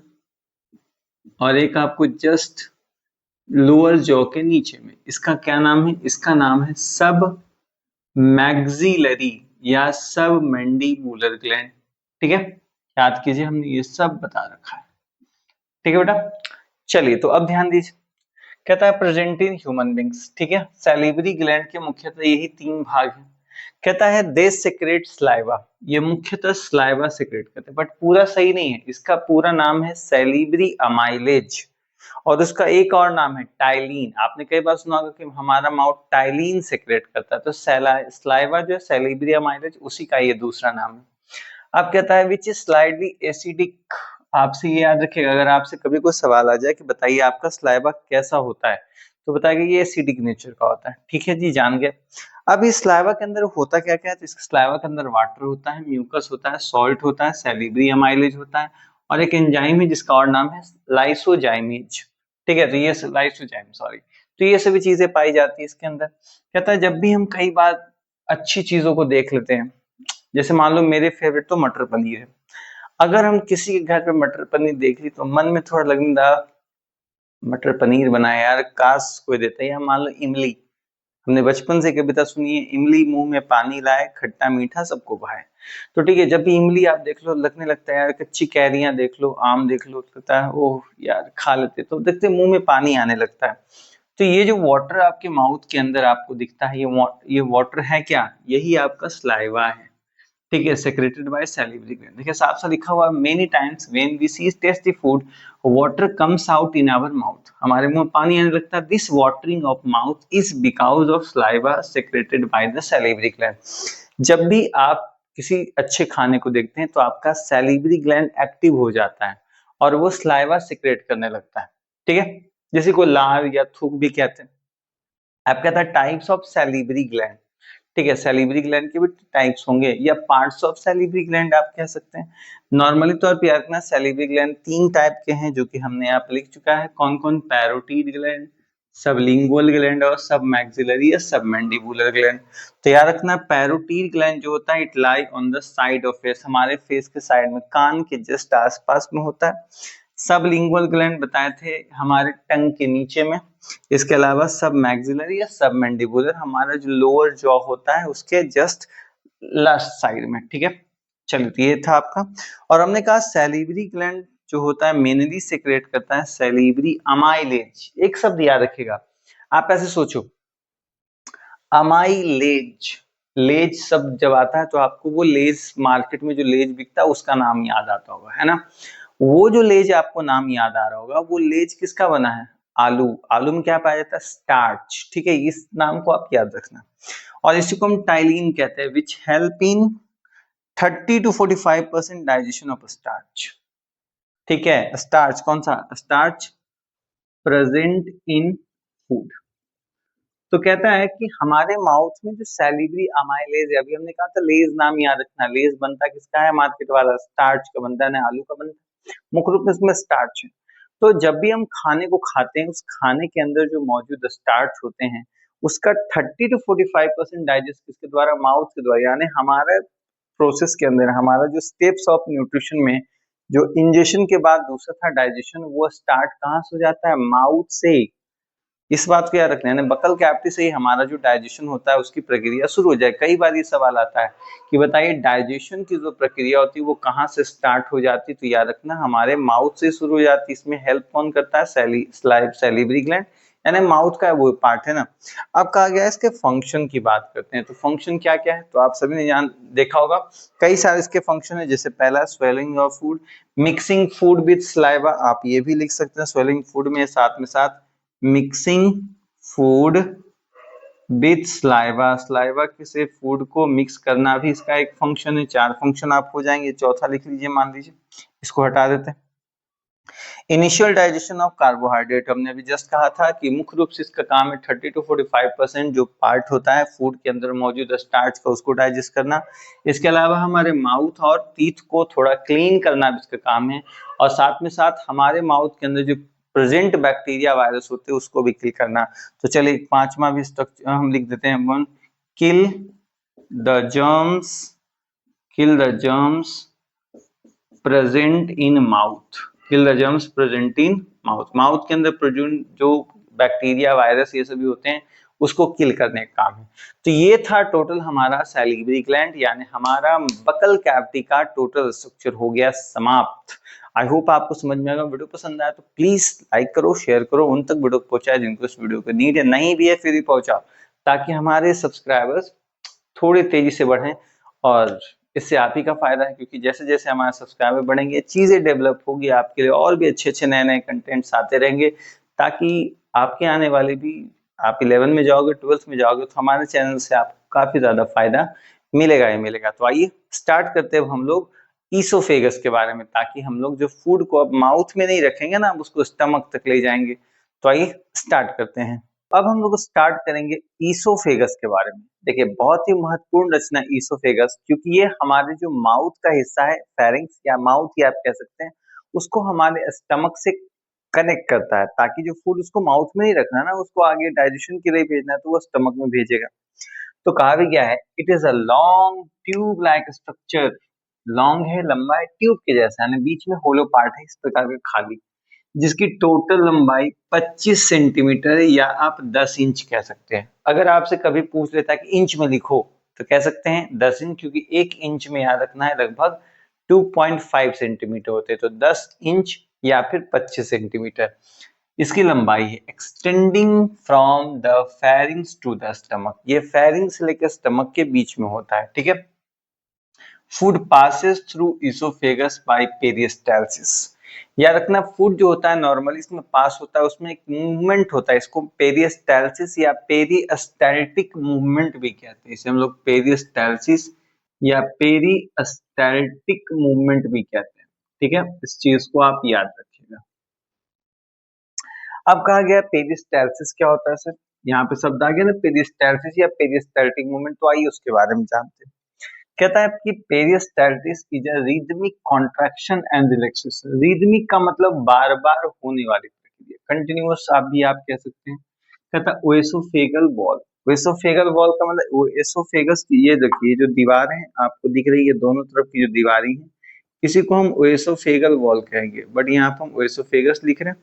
तो ये वॉल है, इसके अंदर ये प्रक्रिया होती रहती है, इंटरनल जो स्ट्रक्चर होते हैं उसी के अंदर, that pushes the food from the esophagus to the stomach। जैसे ये समझो, ये है आपका फेरिंग्स, ठीक है, ये आपका स्टमक है। अब इसके बीच में इस फूड को, मान लो कोई फूड पार्टिकल से इसको यहाँ पहुंचाना है, ठीक है, तो इसी के थ्रू होके ना यहाँ तक जाएगा ये, तो इसके अंदर एक मूवमेंट होता है, अभी हम जस्ट उस मूवमेंट को समझाएंगे। कहता है देयर इज एन, चलो पहले समझा देते उसके बाद हम लास्ट वाले पार्ट को समझेंगे, ठीक है। चलिए ध्यान से समझिएगा। देखो, जब भी हम किसी फूड को निगलते हैं, ठीक है, याद रखना ये फूड तो अब सही सलामत होगा नहीं, तो इस फूड जो हम बिल्कुल चबा के उसको अजीब सा बना देते हैं उसको हम बोलस कहते हैं। क्या कहते हैं? बोलस। बोलस क्या है? मतलब बोलस कहने का मतलब है जब फूड और स्लाइवा आपस में मिक्स हो जाते हैं तो उसी को हम बोलस कहते हैं, ठीक है। जब ये फूड आगे की तरफ, देखिए अब नॉर्मली होता क्या है, कोई भी जो पाइप है वो तो नॉर्मली शुरुआत में होता है वो पतला ही, जैसे मान लो ये ऊपर का हिस्सा पतला है, ठीक है, ये ऐसे समझो। फूड मान लो जब ऊपर में है, ऊपर से जब यहाँ आया तो जिस हिस्से में फूड जाएगा वो हिस्सा थोड़ा सा फूल जाएगा, कॉन्ट्रैक्ट करेगा, ठीक है। तो ये हिस्सा क्या हुआ, थोड़ा सा कॉन्ट्रैक्ट हो गया, क्योंकि फूड का साइज हो सकता है उस पाइप से थोड़ा क्या हो, बड़ा हो, तो ये हिस्सा कॉन्ट्रैक्शन किया, ठीक है। बाकी हिस्से भी सही सलामत है, ठीक है, जैसा था वैसा ही। अब ये फूड आगे पास हुआ तो जिस हिस्से में ये वापस से पास होगा वो हिस्सा वापस से फूल जाएगा, बाकी हिस्से फिर ठीक होंगे। मतलब जैसे ही फूड वहां से निकलेगा वापस से क्या होता है, ये अपने पाइप मतलब अपने ही शेप में आ जाता है। तो कहेगा सर ये अपने शेप में आया, इसका मतलब है यहाँ पे रिलैक्सेशन हुआ, ठीक है। वापस से ये फूल गया, इसका मतलब वापस यहाँ पे कॉन्ट्रैक्शन हुआ। तो ये प्रक्रिया लगातार, जैसे ये आगे निकलेगा वापस ये कॉन्ट्रैक्ट हो जाएगा, इसका मतलब वापस से रिलैक्सेशन की प्रक्रिया होगी। तो आप ये कह सकते हैं कि रेगुलर या लगातार कॉन्ट्रैक्शन एंड रिलैक्सेशन की प्रक्रिया जो फूड पाइप के अंदर होती है उसी को हम कहते हैं एसोफेगस, ये सॉरी पेरिस्टाल्टिक कहते हैं। जो यहाँ पे लिखा हुआ अभी यहाँ से लेके अगर आप यहाँ तक देखेंगे तो ये इसका डेफिनेशन है, उसके नीचे ये लिखा हुआ कि इस प्रोसेस के थ्रू जो होता है फूड पास होता है। मान लो अगर ये फूड यहाँ भी पास हो रहा है, ये इसी में अगर ध्यान दें, यहाँ पे जब फूड आया ये हिस्सा थोड़ा फूल जाएगा, ठीक है, ये पाइप की मोटाई उतनी ही है। जैसे ये फूड यहाँ निकलेगा ये फूड, ये पाइप वापस से वैसे ही रह जाएगा, ये हिस्सा फूल जाएगा। फिर ये फूड जब आगे निकलेगा तो वापस से हिस्सा उस पोजीशन में आ जाएगा, जिस हिस्से में जाएगा वो हिस्सा फूल जाएगा। तो ये प्रक्रिया लगातार होते रहती है। तो आप कह सकते हैं कि contraction, regular contraction and relaxation की जो प्रक्रिया होती है जिसके थ्रू अब ये फूड मान लो यहाँ से स्टार्ट हो गया आपका स्टमक, तो ये फूड अब कहाँ पहुंच गया, स्टमक के अंदर में पहुंच गया, ठीक है। तो इसी प्रक्रिया को हम कहते हैं क्या, पेरिस्टाल्टिक मूवमेंट। तो यहाँ जो रिलैक्सेशन कॉन्ट्रैक्शन हो रहा था लगातार, जिसके थ्रू फूड पास हो रहा था, इसी प्रक्रिया को हम पेरिस्टाल्टिक। और ऐसा नहीं है कि पेरिस्टाल्टिक मूवमेंट सिर्फ और सिर्फ ओएसोफेगस में ही होते हैं, हमारे पूरे शरीर के अंदर जितने भी डाइजेशन के काम होते हैं, जहाँ पे फूड मूव करता है, वो इसी प्रक्रिया द्वारा मूव करता है। यानी पेरिस्टाल्टिक मूवमेंट हमारे स्मॉल इंटेस्टाइन में भी हो रहा है, हमारे लार्ज इंटेस्टाइन में भी हो रहा है, हमारे ईसोफेगस में हो रहा है। ईसोफेगस का दूसरा नाम क्या है? फूड पाइप है, ठीक है, तो उसके अंदर भी हो रहा होता है। तो सर एक बात बताइए, कभी ऐसा नहीं होता है जैसे मान लेते हैं ठीक है खाना यहाँ पे या यही चीज है, कभी ऐसा भी तो होता है ना कि ये खाना उल्टा हो गया, मान लो खा लिए, उसके बाद कोई उल्टी, मतलब उल्टा नहीं, मतलब उल्टी नहीं कहने का मतलब, कोई व्यक्ति जो है हाथ नीचे कर लिया, पैर ऊपर कर लिया, ठीक है, तो कभी ऐसा नहीं होगा सर कि हमारा खाना वापस से माउथ में आ जाएगा? तो ऐसा होने के चांसेस बड़े कम रहते हैं, क्योंकि नॉर्मली तौर पे क्या होता है, ये जो इनर वाले वॉल होते हैं, यहाँ पर एक प्रकार का एक मसल होता है जिसे हम लोग स्फिंक्टर कहते हैं, एसोफेगल स्फिंक्टर कहते हैं। तो जिसके कारण खाना नीचे की तरफ ही जाएगा, अपर डायरेक्शन में। वो अलग बात है कि आपका मन यदि खराब हो जाता है, उल्टी जब होने वाली होती है, तब वो खाना वैसे ही बाहर आ रहा होता है, ठीक है, लेकिन उसकी पूरी कंडीशन अलग होती है। लेकिन ये नहीं है कि अगर आप खा के उल्टे हो रहे हैं तो आपका पूरा खाना माउथ से निकल जाएगा, तो वो प्रक्रिया बड़ा ऐसा नहीं होता है, ठीक है। या स्टमक में ही जब खाना चला जाता है, तो स्टमक के पास भी एक मसल होता है, उसको भी हम लोग स्फिंक्टर ही कहते हैं, ठीक है, उसका नाम स्फिंक्टर ही होता है। ये स्फिंक्टर बैक फ्लो से बचाते हैं, यानी खाने को वापस आने से बचाता है। तो साफ साफ यहाँ कहा गया है, there is an oesophageal sphincter that help to prevent regurgitation of the stomach contents into the oesophagus. इसी स्फिंक्टर की बात हो रही है, मतलब ये खाना अगर आप उल्टा भी हो जाए, खाना वापस नहीं जाएगा, ये खाना सिर्फ और सिर्फ नीचे की तरफ ही जाएगा, ये खाना ऐसा नहीं कि वापस चला जाएगा, क्योंकि यहाँ पर क्या है, एक प्रकार का एक स्फिंक्टर है, और इस स्फिंक्टर का नाम क्या है? ओएसोफेगल स्फिंक्टर है, यहाँ पर दिया हुआ है, ठीक है, ओएसोफेगल स्फिंक्टर। ये खाने को पीछे आने से बचाता है, बैक फ्लो। जैसे याद कीजिए, अगर आप ट्रांसपोर्टेशन वाला चैप्टर पढ़ेंगे तो पढ़ेंगे वाल्व्स के अंदर, ये वाल्व्स पाए जाते हैं किसके अंदर? वेन्स के अंदर, जो बैक फ्लो यानी ब्लड को पीछे आने, जिसके कारण देखते हैं जब आप उल्टे भी होते हैं तो आपका ब्लड माउथ या फिर नोज से गिरता नहीं है, क्योंकि वो बचाता है। उसके अंदर स्पीड ही इतनी होती है साफ ब्लड के अंदर, उसको एक पाइप के थ्रू ही जाना है, वो नाक से आता नहीं है। तो इस प्रकार ये आपका प्रोसेस होता है किसके अंदर? वेसोफेगस के अंदर, पेरिस्टाल्टिक। कौन सा है? कॉन्ट्रैक्शन।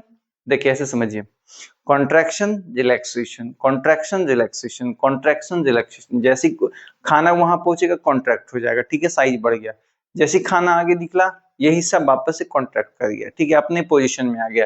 तो कहेगा सर क्या उसका साइज नहीं, कभी मान लो कोई बड़ा रसगुल्ला कोई खा ले तो सर उसका पाइप फैल नहीं जाता है? नहीं फैलता है, क्योंकि वो स्फिंक्टर मसल का बना होता है। स्फिंक्टर मसल की एक खासियत है, जिस साइज में है वो साइज बढ़ेगा और वापस उसी साइज, जैसे किसी आप रबड़ को ले लीजिए, रबड़ को फैलाइए, वापस से छोड़ दिए, वो अपने शेप में आ जाएगा। तो सेम वैसा ही आपका ये पूरे मसल, ये ट्यूब बने होते हैं स्फिंक्टर मसल के, जिसका साइज बढ़ेगा वापस उसी पोजीशन पे आ जाता है, ठीक है। तो ये था आपका ओएसोफेगस। आई होप आपको ये चीजें समझ में आओगी। वीडियो पसंद आया तो लाइक कर दो। इसके बाद चलिए अब हम लोग स्टार्ट करते हैं स्टमक का, क्योंकि इसके बाद स्टमक पे ही खाना आ जाना है। तो आइए स्टमक के बारे में जानते हैं कि आखिर स्टमक क्या है, किस शेप का होता है, कैसे काम करता है, क्या क्या चीजें इसके अंदर है। चलिए इसको नोट डाउन, लोग जानकारी लेंगे स्टमक के बारे में, ठीक है। स्टमक हमारे पूरे डाइजेस्टिव सिस्टम का सबसे महत्वपूर्ण ऑर्गन है, क्योंकि मुख्यतः डाइजेशन की प्रक्रिया होती है वो यही होती है। इसका मतलब ये नहीं कि कंप्लीट डाइजेशन होना है, लेकिन कहीं ना कहीं ये मेन ऑर्गन है, जो कि क्या है, ऊपर से आए फूड को अपने पास रखेगा कुछ समय के लिए, कुछ उसको इजी करेगा डाइजेशन में, उसके बाद वो स्मॉल इंटेस्टाइन में भेजेगा जहाँ पे कंप्लीट डाइजेशन का प्रोसेस होगा। तो आइए इसके बारे में जानते हैं। कहता है the stomach is a J shape, ठीक है, जे शेप। कई कई बुक्स में आपको सी शेप भी लिखा मिलेगा, ठीक है, बट बोर्ड एग्जाम में आप सिर्फ जे शेप ही लिखेंगे। गलती से भी अगर आपने सी शेप लिख दिया तो गलत चल जाएगा। हर कोई तो मेरे जैसा तो है नहीं कि आपको जो है सी शेप पे ही मार्क्स दे देगा, लेकिन याद रखना, क्योंकि एनसीईआरटी में जे शेप लिखा है, लेकिन कई सारे ऐसे बुक्स हैं जो आप प्राइवेट वाले देखेंगे जिसमें सी शेप भी लिखा गया है, तो वो भी सही है, बट मुख्यतः अगर आपको लिखने आएगा तो आप जे शेप ही लिखेंगे। कहता है मस्क्यूलर बैग लाइक स्ट्रक्चर होता है just below the diaphragm on the left side of abdomen. Sir यहाँ पे डायफ्राम, डायफ्राम क्या? याद रखिएगा जस्ट इसके ऊपर में आपका लंग्स होता है, ठीक है। तो लंग्स और इसके बीच में एक पतली सी एक मेम्ब्रेन होती है ताकि लंग्स अपने पोजीशन पे रहे और आपका ये अपने पोजीशन पे रहे, दोनों एक दूसरे के काम पे प्रेशर न डालें। तो यहाँ पे एक पतली सी मेम्ब्रेन होती है, ठीक है, इसी को डायफ्राम कहते हैं। कहता है it receives and mixes food with digestive juices. इसका मुख्य काम क्या है, जब भी कोई फूड पार्टिकल्स इसके अंदर में आएगा, ठीक है, तो इसके दीवारों से फिर अलग अलग प्रकार के क्या है, ग्लैंड्स यानी जो जूसेस निकलेंगे जो इसको डाइजेस्ट करेंगे, ठीक है। And propels food to the small intestine. इसके बाद प्रोपेल का मतलब होता है भेज देना। इसके बाद ये क्या करता है, फूड को जब थोड़ा इजी हो जाता है डाइजेस्ट करने के लिए, तब ये फूड को कहाँ पे भेज देगा, स्मॉल इंटेस्टाइन पे, जहां पे कि फूड का कंप्लीट डाइजेशन होगा, ठीक है। कहता है the internal lining of stomach contains many gastric glands. कहता है कि जो आपका जो स्टमक के जो वॉल है, इनर लाइनिंग होता है, वहां पे कई सारे ग्लैंड्स होते हैं। अब कुछ ग्लैंड्स के नाम दिए गए हैं। हमने कहा ना कि आपको हम ऐसी चीजें पढ़ाएंगे जो आपको कोई नहीं पढ़ा रहा हो, लेकिन उसके बारे में हम आपको चीजें बताएंगे, ठीक है। सबसे पहला यानी इनर वॉल कहने का मतलब ये जो दीवारें आपको दिख रही हैं, इसी दीवारों में कई सारे ग्लैंड होते हैं। एक ग्लैंड है जिसका नाम है म्यूकस ग्लैंड। म्यूकस ग्लैंड क्या सेक्रेट करता है, सेक्रेट म्यूकस, ठीक है।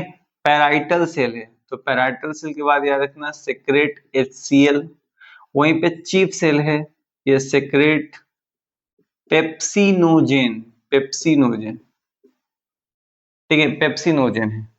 तो याद रखना है कि सर ये फिर पेप्सिन नाम सुनिए, पेप्सिनोजेन है। पेप्सिनोजेन होता है इनएक्टिव, ठीक है, इनएक्टिव होता है but gets active active by the help of HCl या कोई भी एसिडिक मीडियम, ठीक है। याद रखना है कि पेप्सिनोजेन को पेप्सिन बनने के लिए एक किसी भी प्रकार के एसिडिक मीडियम की आवश्यकता होती है, और हम सभी जानते हैं HCl हाइड्रोक्लोरिक एसिड होता है, इसका पीएच वैल्यू है 1। याद रखिए जिसका पीएच वैल्यू 7 से जितना कम उतना ज्यादा ये एसिडिक होता है, और इतना ज्यादा एसिडिक है कि गलती से भी अगर आपको उठा के इसमें डाल दिया जाए तो आपका कुछ लास्ट का पता भी नहीं चलेगा, आप घुल जाएंगे इसके अंदर, इतना ज्यादा जहरीला होता है। तो सर इसको बचाइए, फिर इतना जहरीला तो हमारे स्टमक में कैसे। तो याद रखिए स्टमक की जो दीवारें होती हैं, ठीक है, ये स्टमक के जो वॉल है, यहाँ पे एक पतली सी एक मेम्ब्रेन कह सकते हैं, एक ग्लैंड है जिसका नाम है म्यूकस, म्यूकस ग्लैंड है यहाँ पर। ये म्यूकस या सीधा कहीं म्यूकस है जो आपको यहाँ दिख रहा था, म्यूकस ग्लैंड। म्यूकस क्या करता है, वो ये मुख्यतः प्रोटेक्ट करता है स्टमक वॉल को, किससे, HCl से। तो बीच वाले लेयर में क्या पाया जाएगा, आपका HCl और पेप्सिन पाया जाएगा, ठीक है। ये मुख्यतः ये काम। तो ऐसे नॉर्मली एक चीज आपको याद बता दें, ऐसे तो आपको पढ़ना वो नहीं है, अगर आपको सिंपल सा आ जाए तो कभी भी आप किसी को भी समझा सकते हैं। अगर आपको कभी भी मान लीजिए गलती से भी कोई पूछ दे कि ये बताओ पार्ट्स ऑफ स्टमक बताओ, स्टमक के क्या पार्ट्स भी होते हैं, तो बिल्कुल होते हैं स्टमक के पार्ट। ये आपको सिर्फ हम ही सिखा रहे हैं, बाकी फिर आप क्लास 11 में सुनना, ठीक है। अब ये स्टमक है आपका, तो याद रखिए स्टमक का ये ऊपरी जो रीजन होता है जो बिल्कुल खाली होता है, इसे हम लोग कहते हैं फुंडस या फंडस रीजन, ठीक है, पहला हिस्सा। जो मुख्य पार्ट होता है जहां पे आपका HCl और पेप्सिन भरा होता है, इस हिस्से को हम कहते हैं बॉडी। और नीचे का जो हिस्सा होता है जहां से फूड अब इससे बाहर निकलेगा, इसे हम लोग कहते हैं पाइलोरिक, ठीक है। तो स्टमक के कितने पार्ट, 3 पार्ट, कौन कौन, फुंडस, बॉडी और पाइलोरिक। और याद कीजिए हमने भी जस्ट कहा था जिस होल के द्वारा, ऐसे तो नॉर्मली और भी है, ये तो आपका स्फिंक्टर हो गया, ठीक है, स्फिंक्टर के थ्रू ही जो खाना होता है वो इसके एंट्री करता, वापस नहीं जाना। ऐसे नॉर्मली याद रखना यहाँ पे एक और भी रीजन होता है, छोटा सा एक रीजन, चौथा रीजन आप कह सकते हो, जिसका नाम है कार्डियक रीजन, ठीक है। कार्डियक रीजन भी इसका एक हिस्सा है।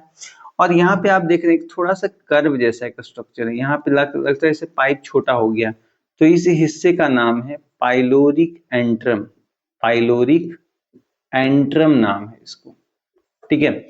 यहाँ पे जाने के बाद जो होता है, तो कहिएगा सर एक चीज हमें आप बताइएगा जरूर कि पेट में तो खाना है एसिडिक मीडियम में, क्योंकि वहां पे क्या है आपका म्यूकस बॉल प्रेजेंट था, इसीलिए हमारा जो स्टमक है वो बच गया।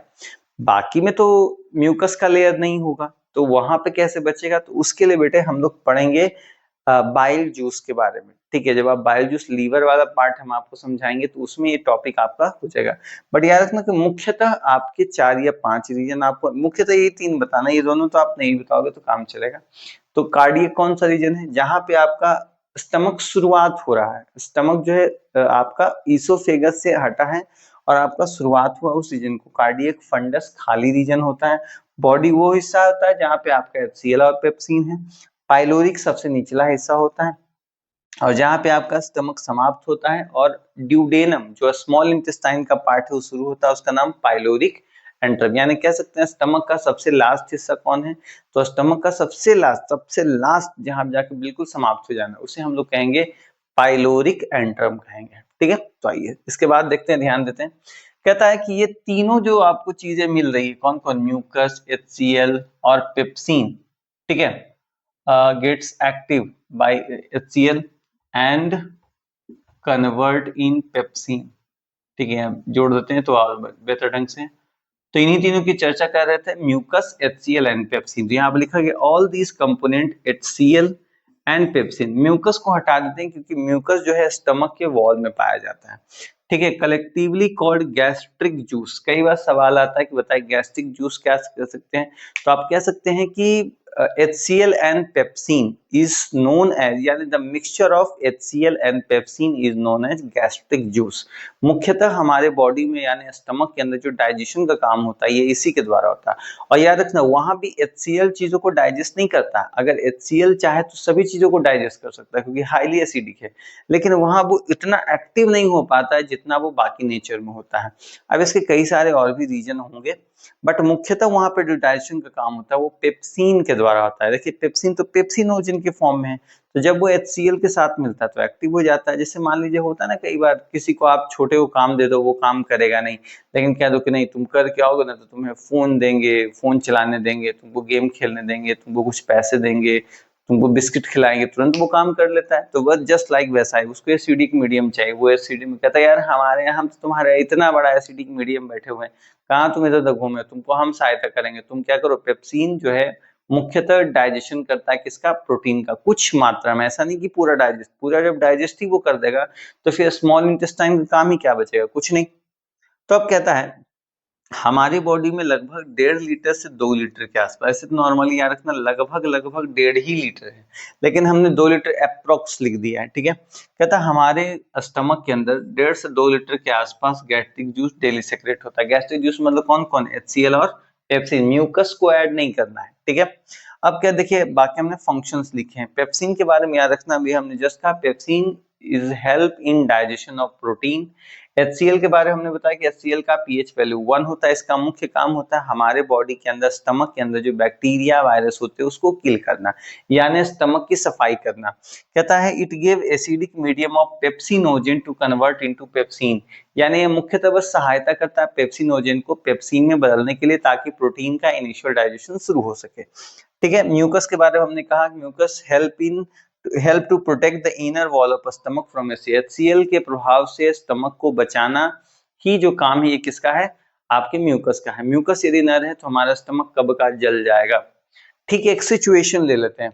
मान लेते हैं आपने किसी दिन बहुत ज्यादा हाईली एसिडिक खाना खाया, बहुत ज्यादा, इतना खा लिया कि अब आपको लगने लगा कि कुछ ना कुछ घटना तो जरूर होगी आपके साथ।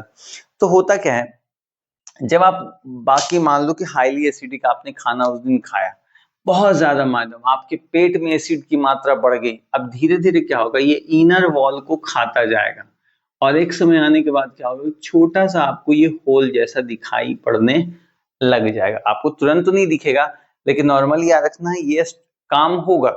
धीरे धीरे क्या है कि नॉर्मली तौर पे आपके स्टमक के जो वॉल होंगे वो धीरे धीरे क्या होंगे, वो खत्म होने लग जाएंगे। अब क्या है कि धीरे धीरे जब क्या है यहाँ पे आपको लेशंस दिखाई पड़ने लग जाएंगे। ये जो होल होता है इसी को हम लेशंस कहते हैं। ठीक है, लेशन कहेंगे। ये लेशन जैसे आपको स्ट्रक्चर दिखाई पड़े, मतलब यहाँ पे आपका जो है म्यूकस है ही नहीं।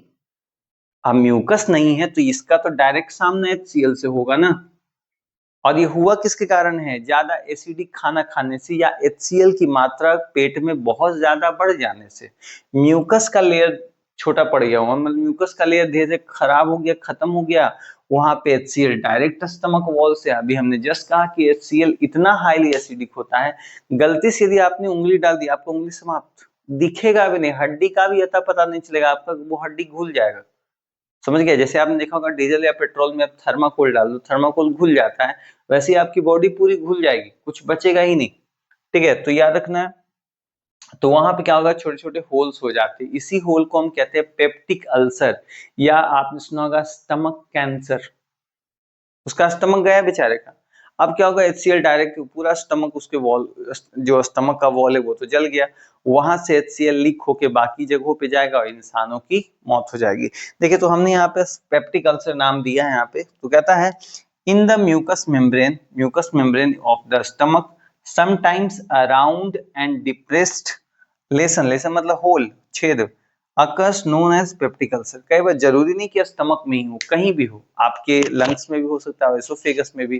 कई बार हाईली एसिडिक फूड खाने से आपका वो एसोफेगस का वॉल जल सकता है, आपका रेस्पिरेटरी पाइप का जो वॉल है, दीवार है, वो जल सकता है। उसके जलने से क्या हो जाएगा, वहां पे छोटा सा होल हो जाएगा, वही धीरे धीरे घाव में कन्वर्ट होगा, वही क्या है फिर अल्सर बन जाए। अल्सर का मतलब घाव ही हो गया। यहाँ पेप्टिक जो वर्ड होता है वो स्टमक के लिए हो जाए, स्टमक के लिए दूसरा जो शब्द आप यूज कर सकते हो वो क्या है, पेप्टिक। तो कहता है it happens due to extra secretion of HCl। हमने लिखा ना, इसका मुख्य कारण क्या है, HCl का बहुत ज्यादा मात्रा में सिक्रेट हो जाना, या किसी भी एसिडिक सब्सटेंस का स्टमक में लेयर बढ़ जाने से आपका कौन सा डिजीज होता है, पेप्टिक अल्सर। ठीक है, तो ये था पूरा आपका स्टमक के बारे में। स्टमक के पार्ट जरूर याद रखने हैं। कौन कौन से स्टमक के पार्ट है बेटा? सबसे पहले फुंडस है, बॉडी है, पाइलोरिक है। ठीक है, आप अपने ग्रुप के बच्चों से पूछना, उनको तक भी मालूम नहीं होगा, हो सकता है शायद उनके टीचर को भी मालूम ना हो जो आपको पढ़ा रहे होंगे। आपने पूरा इंटरनेट छान मारो, क्लास 10 में आपको ये कोई टॉपिक पढ़ा रहा होगा तो आप जरूर हमें बताएं, कोई नहीं पढ़ा रहा। इसलिए मैंने पढ़ा कि अगर आपको क्वालिटी एजुकेशन चाहिए तो हमारे चैनल को जरूर ज्वाइन करें और फ्री लेक्चर का मजा उठाएं। इसके अलावा एक कार्डियक रीजन होता है, जहां से फूड जो है अंदर आता है, उस रीजन को पाइलोरिक एंट्रम क्या है, जहां पे जाके हमारा जो है सामना हो जाएगा किससे, ड्यूडेनम से या स्मॉल इंटेस्टाइन, तो पाइलोरिक एंट्रम है। स्टमक अल्सर क्या है या पेप्टिक अल्सर क्या है, कि जब क्या है म्यूकस का वॉल धीमा पड़ जाता है, ढीला पड़ जाता है हाईली मात्रा में यूज करने से, HCl से या एसिडिक रीजन से, तो स्टमक के किनारे यानी स्टमक वॉल से म्यूकस का लेयर हट जाता है, वहां पे छोटे छोटे लेसन्स हो जाती है, होल हो जाते हैं, जिससे क्या है HCl का बाहर आने लगता है, उसी या लीकेज होने शुरू हो जाता है। तो उस जगह को हम क्या कहते हैं, पेप्टिक अल्सर कहते हैं। अल्सर ऐसे ही होता है हर जगह पे। तो ये था आपका पूरा ये स्टमक का पार्ट। आई होप आपको ये समझ में आया होगा। वीडियो पसंद आया तो प्लीज दबा दो लाइक को। तो चलिए आगे चलते हैं हम लोग बाकी स्ट्रक्चर में। अब हम लोग पढ़ेंगे CBD के बारे में। शायद नाम सुने होंगे तो कमेंट करें कि CBD क्या होता है। चलिए, तो अब हम लोग बात करेंगे स्मॉल इंटेस्टाइन को। देखिए, स्मॉल इंटेस्टाइन काफी जरूरी वाला ऑर्गन है आपके डाइजेस्टिव सिस्टम में, क्योंकि इसे कहा जाता है the site of complete digestion. यानी वही वो ऑर्गन है जिसके अंदर कंप्लीट डाइजेशन का प्रोसेस होता है, क्योंकि इसके अंदर भी और भी पार्ट है। ऐसे तो इलियम को कहा जाता है साइट ऑफ कंप्लीट डाइजेशन, लेकिन ये एक पार्ट है किसका, स्मॉल इंटेस्टाइन को। तो स्मॉल इंटेस्टाइन को तो हम कह ही सकते हैं। ठीक है, तो आइए उसके बारे में जानकारी प्राप्त करते हैं, आखिर है क्या। देखिए, स्मॉल इंटेस्टाइन के बारे में कहा गया है, it is a long tube like structure and the longest part of alimentary canal. सबसे लंबा हिस्सा है, क्योंकि इसकी टोटल लंबाई ही लगभग 7 मीटर के आसपास। टोटल तो 7 मीटर नहीं होती है, बट लगभग अप्रोक्स 7 मीटर के आसपास है। ठीक है, it is coiled and folded. देखिए, 7 मीटर के, 7 मीटर तो बहुत लंबे, 7 मीटर में तो बहुत चीजें बन जाएगी। ठीक है, अगर आप पैंट शर्ट बनाने जाए तो उतना में तो 2-3 बन जाएंगे। तो देखिए, मान लीजिए इस प्रकार के क्वाइल है, फोल्डेड होता है। ठीक है, तो ऊपर का हिस्सा सबसे पहले फर्स्ट हिस्सा ड्यूडेनम होता है, जो सबसे छोटा हिस्सा होता है, मान लीजिए यहाँ तक, क्योंकि इसकी लंबाई ही 25 सेंटीमीटर के आसपास है। बीच का जो हिस्सा है इसका नाम है जैजुनम, जिसकी लंबाई टोटल लगभग आसपास 1.5 से 2 मीटर के आसपास तक होती है। लास्ट में जो सबसे बड़ा हिस्सा होता है इसे हम लोग इलियम कहते हैं, जिसकी लंबाई लगभग 4.5 मीटर के आसपास तक होती है। तो आप ऐसे जोड़ ले, 4.5, 2, 6.5, यानी लगभग लगभग 6.75 मीटर, यानी कह सकते हैं लगभग 7 मीटर के आसपास इसकी टोटल लंबाई है। तो याद रखना है कि स्मॉल इंटेस्टाइन के मुख्यतः 3 भाग हैं, duodenum, jejunum and ileum. Ileum is the posterior part, posterior कहिए या लास्ट पार्ट कहिए, ठीक है। और जैजुनम क्या है आपका, मिड पार्ट है, यानी मिडिल पार्ट है किसका, स्मॉल इंटेस्टाइन का। और ये आपका क्या है, आपका एंटीरियर या फर्स्ट पार्ट है, ठीक है, एंटीरियर या फर्स्ट या शुरुआती पार्ट है आपका किसका, स्मॉल इंटेस्टाइन का। अब ध्यान दीजिए, सबसे पहला स्ट्रक्चर हम पढ़ने वाले हैं ड्यूडेनम के बारे में। तो ड्यूडेनम के बारे में कहा, द एंटीरियर पार्ट यानी पहला पार्ट किसका, स्मॉल इंटेस्टाइन का।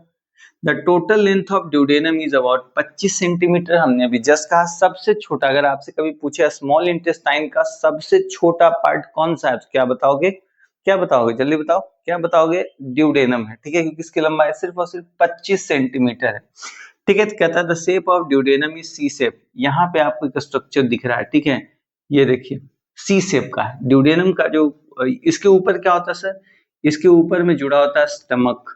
याद कीजिए हमने बताया था ना पाइलोरिक एंट्रम, पाइलोरिक एंट्रम क्या था, last part of stomach. Stomach का जैसे ही पाइलोरिक एंट्रम समाप्त होता है उसके बाद यही पाइप शुरू होता है, कौन, ड्यूडेनम, जो कि सी शेप का होता है। देखिए ऐसे तो स्मॉल इंटेस्टाइन के पास कोई ऐसा ग्लैंड नहीं होता है जो डाइजेशन कर सके, ये क्लास 10 के लिए, क्लास 11 में जाने पर चीजें थोड़ी बदल जाती है, बट नॉर्मली आप याद रखिए कि इसके अंदर अपना कोई ग्लैंड तो होता नहीं है। तो इसके पास सहायता करने के लिए 2 ग्लैंड है, एक आपका पैनक्रियाज है और दूसरा ये देखिए आपका लीवर है। बट लीवर जो सेक्रेट करता है वो इसको जमा करता है गॉल ब्लैडर में। तो कह सकते हैं कि मुख्यतः गॉल ब्लैडर और पैनक्रियाज ही, ठीक है, हेल्प करता है डाइजेशन में। कहता है liver and pancreatic duct meets at duodenum, duodenum पे ही मिलती है, ड्यूडेनम का ही पूरा हिस्सा है, विच help in complete digestion of food particle, जो हेल्प करते हैं क्या, complete digestion of food particles में। चलिए थोड़ा सा आप लीवर के बारे में सुन। लीवर में नॉर्मली तौर पे 2 लॉब होते हैं, यहाँ पे आपको लॉब बटे दिख रहे हैं, बीच से एक लाइन दिख रही है ना जो हिस्सों को 2 भागों में बांटती है, बट उतना नहीं जानना हमें। हमें ये जानना है कि liver is the largest gland of our body. Liver और पैनक्रियाज दोनों एक्सोक्राइन ग्लैंड भी और इंडोक्राइन। एक्सोक्राइन वो पार्ट होता है जो एंजाइम सेक्रेट करता है, जो हेल्प करते हैं डाइजेशन में। वहीं पे जब हम सब इंडोक्राइन कहेंगे तो उसका मतलब हो गया वैसे ऑर्गन्स जो क्या है, हार्मोन सेक्रेट करते हैं, ठीक है, जो हार्मोनल चीजों में काम आते हैं। कहता है इट सेक्रेट्स बाइल जूस, याद रखना है ये नाम आप बिल्कुल याद रखें। लीवर जो है सेक्रेट करता है बाइल जूस, और ये बाइल जूस जो है स्टोर कहाँ करता है, गॉल ब्लैडर के अंदर, ठीक है। विच हेल्प इन बाइल, देखिए which is stored in gall bladder, ठीक है। Bile juice help in emulsification of fat. यहाँ आप शब्द आ गया, आपसे कई बार पूछेगा what is emulsification of fat. तो इमल्सिफिकेशन का मतलब है, देखिए फैट है ये, फैट की ग्लोब्यूल्स है, बड़े बड़े फैट ग्लोब्यूल्स को छोटे छोटे स्मॉल हिस्सों में तोड़ देना, यानी बिगर फैट ग्लोब्यूल्स को डिवाइड कर देना छोटे छोटे फैट ग्लोब्यूल्स में, इसी को हम कहते हैं इमल्सिफिकेशन। और ये काम किसके द्वारा होता है, ये काम किया जाता है बाइल जूस, जो कि सेक्रेट कहाँ से होता है, लीवर के द्वारा, ठीक है। और याद रखना इसके अलावा जो फूड बॉडी के अंदर, याद कीजिए पाइलोरिक एंट्रम में हमने आपको बताया था कि वहां तक तो फूड क्या है आपका एसिडिक नेचर का है, क्योंकि स्टमक में एसिड है। तो वहां से जब फूड बाहर निकलेगा तो वो भी तो एसिडिक नेचर का होगा ना, तो बाकी स्टमक को बाकी तो एरिया को नुकसान हो जाएगा। बट उससे प्रोटेक्ट कौन करता है, बाइल जूस, क्योंकि बाइल जूस का नेचर ही होता है ये अल्कलाइन नेचर का। अल्कलाइन का मतलब क्या होता है सर, अल्कलाइन का मतलब होता है, या आप ऐसे न्यूट्रल तो आपने सुना होगा ना, न्यूट्रल, या नॉर्मली यार किसका नेचर, बेसिक नेचर का होता है, ठीक है। Intestine which help making it alkaline, देखिए साफ साफ यहाँ पे भी हमने लिख दिया है, protect small intestine wall from HCl mix food by making it alkaline. देखिए ऐसे आप समझिए, आपने कई बार देखा होगा घर में जो है कोई गर्म चीज है, ठीक है, उसको छूने के लिए आप क्या करेंगे, उस पर ठंडा डाल देंगे, कुछ समय के बाद चीजें खत्म। या आपको लग रहा है कोई चीज बहुत ज्यादा नमकीन हो गई है, तो आप उसमें क्या करते हैं, चीनी मिला दीजिए, तो उसका प्रभाव खत्म हो जाता है। तो वैसे ही समझिए कि अल्कलाइन का मतलब है जब एसिड और बेस को आपस में मिला, क्योंकि दोनों एक दूसरे के निगेटिव है, जिसके कारण क्या होता है कि अल्कलाइन हो जाता है, यानी जो एसिडिक है उसका नेचर भी खत्म, जो बेसिक है उसका नेचर भी खत्म हो गया, मतलब वो न्यूट्रल हो गया, ठीक है। न्यूट्रल को ही आप अल्कलाइन आप कह सकते हैं। तो सिंपल से याद रखिएगा कि बाइल जूस के मुख्यतः 2 फंक्शन है, पहला इमल्सिफिकेशन ऑफ फैट और दूसरा है मेकिंग या protect stomach wall from HCl, ठीक है, HCl से क्योंकि बचाना, क्योंकि यहाँ पे म्यूकस का लेयर नहीं है। म्यूकस का लेयर रहता तब तो कारण क्या है, स्टमक की तरह ये भी बच जाता, लेकिन इसमें तो स्टमक की तरह म्यूकस है नहीं, तो उसके प्रभाव से बचाने का काम किसका है, बाइल जूस का है। और वो कहाँ सेक्रेट होता है, लीवर से सेक्रेट होता है। इसके बाद है क्या, इसके बाद आपका पैनक्रियाज है, जो आपको लीफ लाइक स्ट्रक्चर दिख रहा है, ये पैनक्रियाज है।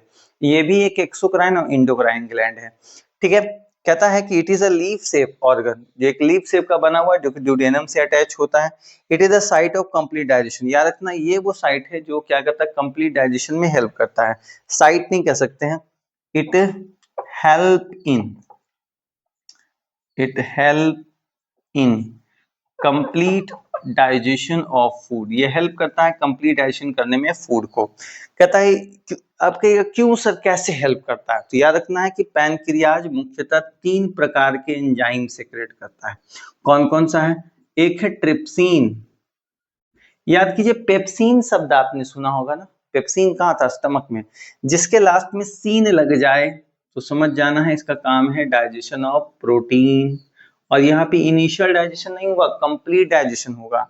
दूसरा कौन सा है सर, दूसरा है लाइपेज, जब भी पेज शब्द सुनाई दे तो याद रखना है डाइजेशन ऑफ फैट्स, यानी आपके बॉडी में जो फैट्स वगैरह बन रहे होते हैं, बसा है वही चर्बी जिसको आप कहते हैं, उसी को डाइजेस्ट करना। और तीसरा है अमाइलेज, तो सर हमने तो माउथ में भी अमाइलेज सुना था कि माउथ में भी अमाइलेज होता है, सैलिवरी अमाइलेज, बट ये वो अमाइलेज नहीं है, वो इनिशियल डाइजेशन कर रहा था 30 to 45%। यहाँ जो अमाइलेज है ये क्या करता है, कंप्लीट डाइजेशन ऑफ स्टार्च, ठीक है। तो लगभग खाने में क्या होता है, या तो प्रोटीन होगा, या तो फैट्स होगा, या फिर स्टार्च होता है, उन सभी को डाइजेस्ट करने का जो काम है ये इन्हीं तीनों के द्वारा होता है। और ये कहाँ सेक्रेट होते हैं, पैनक्रियाज से। तो वही हमने लिखा है, it is secrete 3 types of enzyme, पहला है lipase help in digestion of fat, amylase help in digestion of starch, और trypsin help in digestion of protein. ज्यादा नीचे हो गया इसी कारण दिखाई नहीं पड़ेगा, तो इसीलिए हमने चीजों को बगल में लिख दिया है, ठीक है।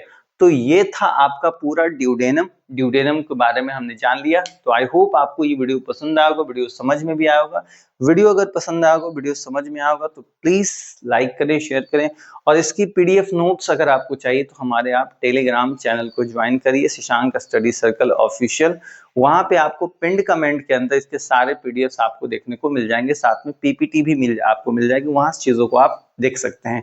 तो चलिए अब हम लोग स्टार्ट करते हैं बाकी अपने दो स्ट्रक्चर, जेजुनम एंड इलियम को। इसमें इलियम सबसे महत्वपूर्ण है, जेजुनम उतने महत्वपूर्ण नहीं, क्योंकि जेजुनम बहुत छोटा स्ट्रक्चर, उसके बारे में उतना आता भी नहीं है, कोई पूछता भी नहीं है, ठीक है। इतना गिरा गुजरात नहीं कह सकते हैं, बस स्ट्रक्चर है एक। तो आइए स्टार्ट करते हैं हम लोग जेजुनम एंड इलियम को, तब तक आप इसको नोट डाउन करिए। चलते हैं अगले स्लाइड पे, जानते हैं स्मॉल इंटेस्टाइन के बाकी बचे 2 पार्ट के बारे में, जिसमें है जेजुनम एंड इलियम, ठीक है। जेजुनम तो सबसे छोटा पार्ट हमने कहा था, उसका कोई काम नहीं है। तो जेजुनम का जो है इस बारे में ही कहा गया है, mid part of small intestine, जिसकी टोटल लंबाई लगभग 1.5 से 2 मीटर है, ठीक है। ये आपसे पूछेगा भी नहीं, लेकिन फिर भी याद रखना है। It is a site where digestion stops and absorption start. देखिए डाइजेशन का जो प्रोसेस होता है वो तो इलियम तक होता है, लेकिन कई सारे बुक्स में ऐसा आपको मिलेगा कि जेजुनम तक जाते जाते जो डाइजेशन होता है लगभग चीजों का समाप्त हो ही जाता है, और कुछ कुछ मात्रा में जो एब्जॉर्प्शन होता है वो जेजुनम से शुरू होता है। इसका मतलब ये नहीं कि वही आपको आंसर लिख देना। अगर एग्जाम में आपसे पूछेगा who is the site of absorption in आपका डाइजेस्टिव सिस्टम, तो आपको लिखना इलियम, स्मॉल इंटेस्टाइन में, ठीक है। अब देखिए इलियम के बारे में है, तो इलियम के बारे में हमने कहा था सबसे लंबा भाग स्मॉल इंटेस्टाइन का यदि कोई है तो इलियम है, ठीक है। इसकी टोटल लेंथ लगभग 4.5 मीटर है, पहले ही आप सोचिए 4.5 मीटर है तो सबसे लंबा भाग है।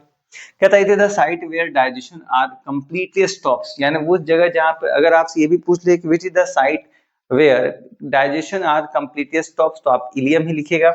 और इसके अलावा एब्जॉर्प्शन भी शुरुआत हो जाता है। अभी हमने कहा ना कि यदि आपसे ये कोई कह दे कि एब्जॉर्प्शन कहाँ से शुरू होता है, तो आप कह सकते हैं इलियम, लेकिन कुछ भाषा में आप ये कह सकते हैं कि नहीं जेजुनम भी इसका हिस्सा है, ठीक है।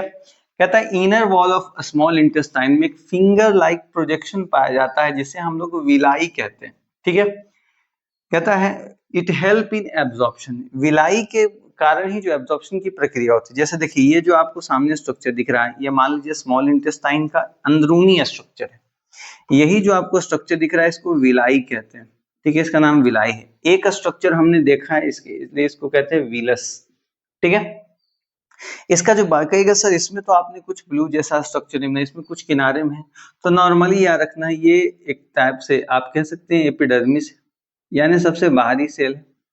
ठीक है, एपिडर्मिस कहिए, एपिथेलियल सेल कहिए, या आप कह सकते हैं कि सर ये इसका सेल मेम्ब्रेन है।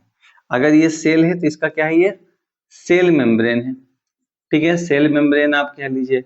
आप कहिएगा नहीं सर ये इसका एपिडर्मिस है, तो भी चल जाएगा। आप कहेगा नहीं सर ये इसका एपिथेलियल वाला पार्ट है, तो भी चल जाएगा, कोई इसमें दिक्कत नहीं है। याद रखिए इसके बीच इसमें आपको क्या है कि आपको रेड रेड कलर के जो स्ट्रक्चर दिख रहे हैं, ये है आपके ब्लड कैपिलरीज। ठीक है, तो ये एब्जॉर्प्शन कैसे करता है सर, मुख्यतः इसका काम तो एब्जॉर्प्शन होता है। तो देखिए होता क्या है, जब भी इससे फूड पार्टिकल्स गुजरते हैं, ठीक है, जब भी इससे फूड पार्टिकल्स गुजरते हैं, तो ये क्या करता है उस फूड पार्टिकल्स के अंदर, क्योंकि वो तो डाइजेस्ट हो चुके हैं, इस फूड पार्टिकल्स के अंदर से न्यूट्रिएंट को निकालता है। ठीक है, ये न्यूट्रिएंट को क्या करेगा, निकालेगा, और इस न्यूट्रिएंट को डायरेक्ट ये ब्लड कैपिलरीज में डाल देता है। ठीक है, क्या करता है, डायरेक्ट उठाएगा ब्लड कैपिलरीज में डालेगा, और ये ब्लड कैपिलरीज क्या करेंगी, ये इसको प्रत्येक सेल तक पहुंचा देगी। यानी कह सकते हैं कि ब्लड कैपिलरीज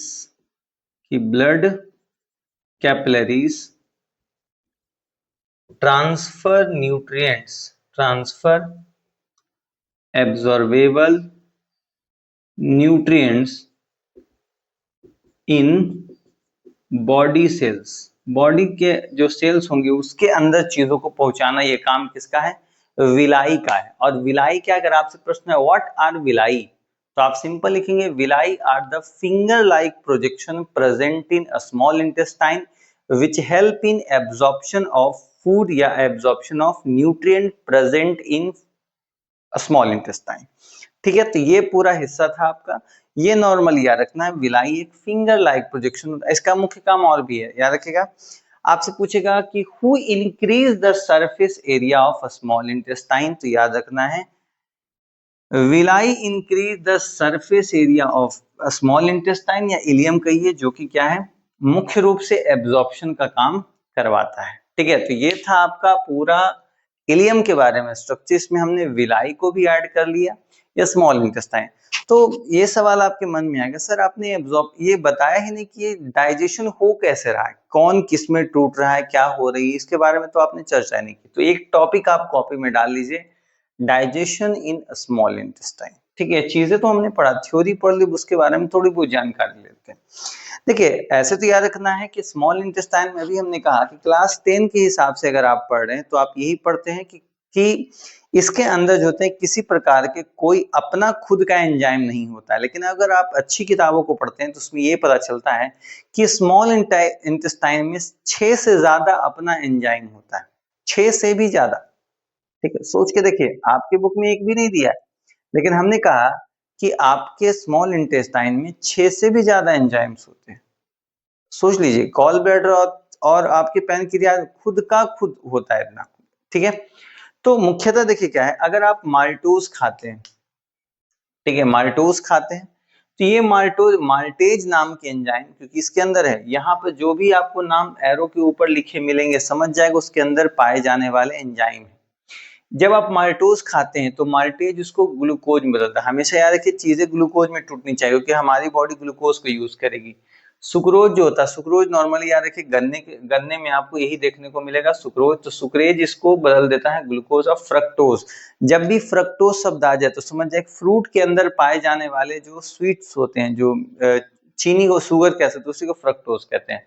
अगर आप लैक्टोज खाते हैं, याद रखिए हमने कहा कि सुक्रोज यदि आप ज्यादा मात्रा में खाते हैं, या चीनी मान लीजिए तो नॉर्मली खाते हैं, उसमें सुक्रोज होता है, सुक्रोज आपके लिए हानिकारक होता है, लेकिन हमारी बॉडी उसको बदल देती है ग्लूकोज प्लस फ्रक्टोज में। अगर आप देखते हैं किसी को डायबिटीज होता है, उसको चीनी खाना मना है, लेकिन फल खाना मना नहीं होता है, क्योंकि फल में फ्रक्टोज नाम का चीनी शुगर होता है, जो मुख्यतः बॉडी में बहुत जल्दी एब्जॉर्ब हो जाता है, लेकिन चीनी खाना मना होता है। लैक्टोज और लैक्टेज इसको बदलता है ग्लूकोज प्लस गैलेक्टोज में। ठीक है, और गैलेक्टोज फिर आगे चल के फिर ग्लूकोज में ही टूट जाता है। अब इसके बाद पेप्टाइड्स एंड डाईपेप्टाइड जो होते हैं ये अमाइनो एसिड में बदल जाते हैं। पेप्टाइड्स के बारे में आपको हम सीधा यही बता सकते हैं कि हमारी बॉडी में जो पेप्सिन होती है या ट्रिप्सिन होती है वो प्रोटीन को तोड़ देती है, यानी डाइजेस्ट यानी तोड़ देती है किसमें, पेप्टाइड्स में या डाईपेप्टाइड्स में। फिर ये डाईपेप्टाइड जो होते हैं वो अमाइनो एसिड में, यानी हमारी बॉडी में जो प्रोटीन होता है वो मुख्यतः अमाइनो एसिड के फॉर्म में ही जमा होता है। जैसे याद रखिएगा, अगर आपने पैनक्रियाज अच्छे से अगर आप अलग अलग बुक्स में पढ़ेंगे तो उसमें आपको यही पता चलेगा कि पैनक्रियाज एक काम और करता है। पैनक्रियाज जो है, या नॉर्मली आप लीवर में भी ऐसा प्रोसेस आप देख सकते हैं कि पैनक्रियाज क्या करता है कि जब ग्लूकोज को ग्लाइकोजन में बदल देता है और वो जाके फिर स्टोर हो जाता है कहाँ, आपके लीवर में। ठीक है, इसके अलावा भी कई सारी और भी चीजें हैं। तो जो आपके लीवर का ऐसा काम नहीं कि सिर्फ वो इमल्सिफिकेशन कर रहा है या चीजों को, इसके अलावा भी लीवर के कई सारे फंक्शन है। इसके अलावा हमारी बॉडी में डिटॉक्सिफिकेशन यानी कीड़े वगैरह मारने में भी काम आता है। ठीक है, स्टोरेज का काम करता है, फैट को इमल्सिफाइड करने में काम आता है, ग्लूकोज को आपको ग्लाइकोजन के रूप में स्टोर करने में यूज होता है। तो कई सारे फंक्शन हैं आपके लीवर के। ठीक है, इसके अलावा न्यूक्लिक एसिड जो होते हैं इसको न्यूक्लियोटाइड्स के रूप में बदल देना। तो ये टोटल आपके फंक्शन हो गए किसके, स्मॉल इंटेस्टाइन के। आई होप आपको ये चीजें समझ में थोड़ी बहुत आई होगी। अगर नहीं समझ में आ रहा है तो इसको 2-3 बार आप चीजों को ध्यान देंगे तो आपको सीधा समझ में आ जाएगा। स्मॉल इंटेस्टाइन से मुख्यतः आपके 2 ही क्वेश्चन आ सकते हैं। जैसे स्मॉल इंटेस्टाइन की लेंथ कितनी होती है, 4.5 मीटर। स्मॉल इलियम का फंक्शन क्या होता है, तो इलियम का फंक्शन क्या है, कंप्लीट डाइजेशन करना, इसके अलावा एब्जॉर्प्शन को कंप्लीट एब्जॉर्प्शन करना। लेकिन याद रखिए इस दौरान ये वाटर का एब्जॉर्प्शन नहीं करता है, ये हमेशा न्यूट्रिएंट को, क्योंकि फूड के अंदर हमारी बॉडी में जो फूड है हमने लिया उसमें पानी की भी तो मात्रा होगी, ये वाटर को एब्जॉर्ब नहीं करता। वाटर का एब्जॉर्प्शन का काम किसका है, अगर आपसे कभी भी सवाल आ जाएगा कि हु एब्जॉर्ब वाटर मॉलिक्यूल, तो याद रखना वो लार्ज इंटेस्टाइन के द्वारा है। ये स्मॉल इंटेस्टाइन सिर्फ क्या करता है, न्यूट्रिएंट को एब्जॉर्ब करने का काम करता है। बाकी जो आपके फूड मटेरियल बच गए, जो वेस्ट है, वो चले जाएंगे कहाँ, स्मॉल नहीं लार्ज इंटेस्टाइन में। ठीक है, तो ये पूरा फंक्शन था आपका। विलाई के बारे में पूछेगा तो हमने अभी जस्ट कहा, villi is the finger like projection present in small intestine, it help in absorption of food and increase the surface area of ileum. ठीक है, अब इसमें हमने ये चीज बताया कि विलाई के आसपास के चारों तरफ क्या होते हैं, ब्लड वेसल्स या ब्लड कैपिलरीज होते हैं। कह सकते हैं when food passes into through, क्या passes into the, passes nearest the, कह सकते हैं आप nearest the villi, the villi villi epidermal cell, या कह सकते हैं एपिथेलियल सेल या cell membrane of villi absorb the nutrient present in food and send it into directly in blood capillary and blood capillaries transfer absorbable nutrient in body cells. तो इस प्रकार आप लिख सकते हैं किसके बारे में, विलाई के बारे में। ठीक है, इसके बाद हमने आपको बोला डाइजेशन का प्रोसेस आपको याद रखना है कि माल्टोज कन्वर्ट हो जाए। आपसे ये प्रश्न है माल्टोज किस में कन्वर्ट होता है, ग्लूकोज कौन करता है, तो माल्टेज। सुक्रोज किस में कन्वर्ट होता है, ग्लूकोज प्लस फ्रक्टोज कौन इसको करता है, सुक्रेज। ठीक है, लैक्टोज ग्लूकोज प्लस गैलेक्टोज में टूटता है किसके द्वारा, लैक्टेज के peptides, amino acid dipeptides, amino acid nucleic acid nucleotides के रूप में टूटता। तो ये टोटल आपका स्ट्रक्चर था या डाइजेशन था स्मॉल इंटेस्टाइन का। ये पूरे इसके बारे में हमने आपको चीजें बताई। आई होप आपको अच्छा लगा। वीडियो पसंद आया तो प्लीज लाइक करें, और इसकी अगर नोट्स चाहिए तो आप हमारे टेलीग्राम चैनल को ज्वाइन कर सकते हैं, वहां से आप इस चीजों को लिख सकते हैं। लेकिन याद रखिए लिखना सिर्फ चीजें नहीं, आपको चीजों को समझना है। इसलिए इस वीडियो को 2-3 बार अगर आप देखेंगे तो आपको चीजें अच्छे ढंग से समझ में आ जाएगी, इसके बाद आपको कोई भी प्रॉब्लम नहीं होगा। ठीक है, तो आइए अब हम लोग लास्ट हमारा टॉपिक जानते हैं, लार्ज इंटेस्टाइन। तब तक आप इसको नोट डाउन करिए। तो हम लोग स्टार्ट करते हैं इस चैप्टर का सबसे लास्ट टॉपिक, जिसका नाम है लार्ज इंटेस्टाइन। नाम भले ही लार्ज है लेकिन इसका साइज है छोटा।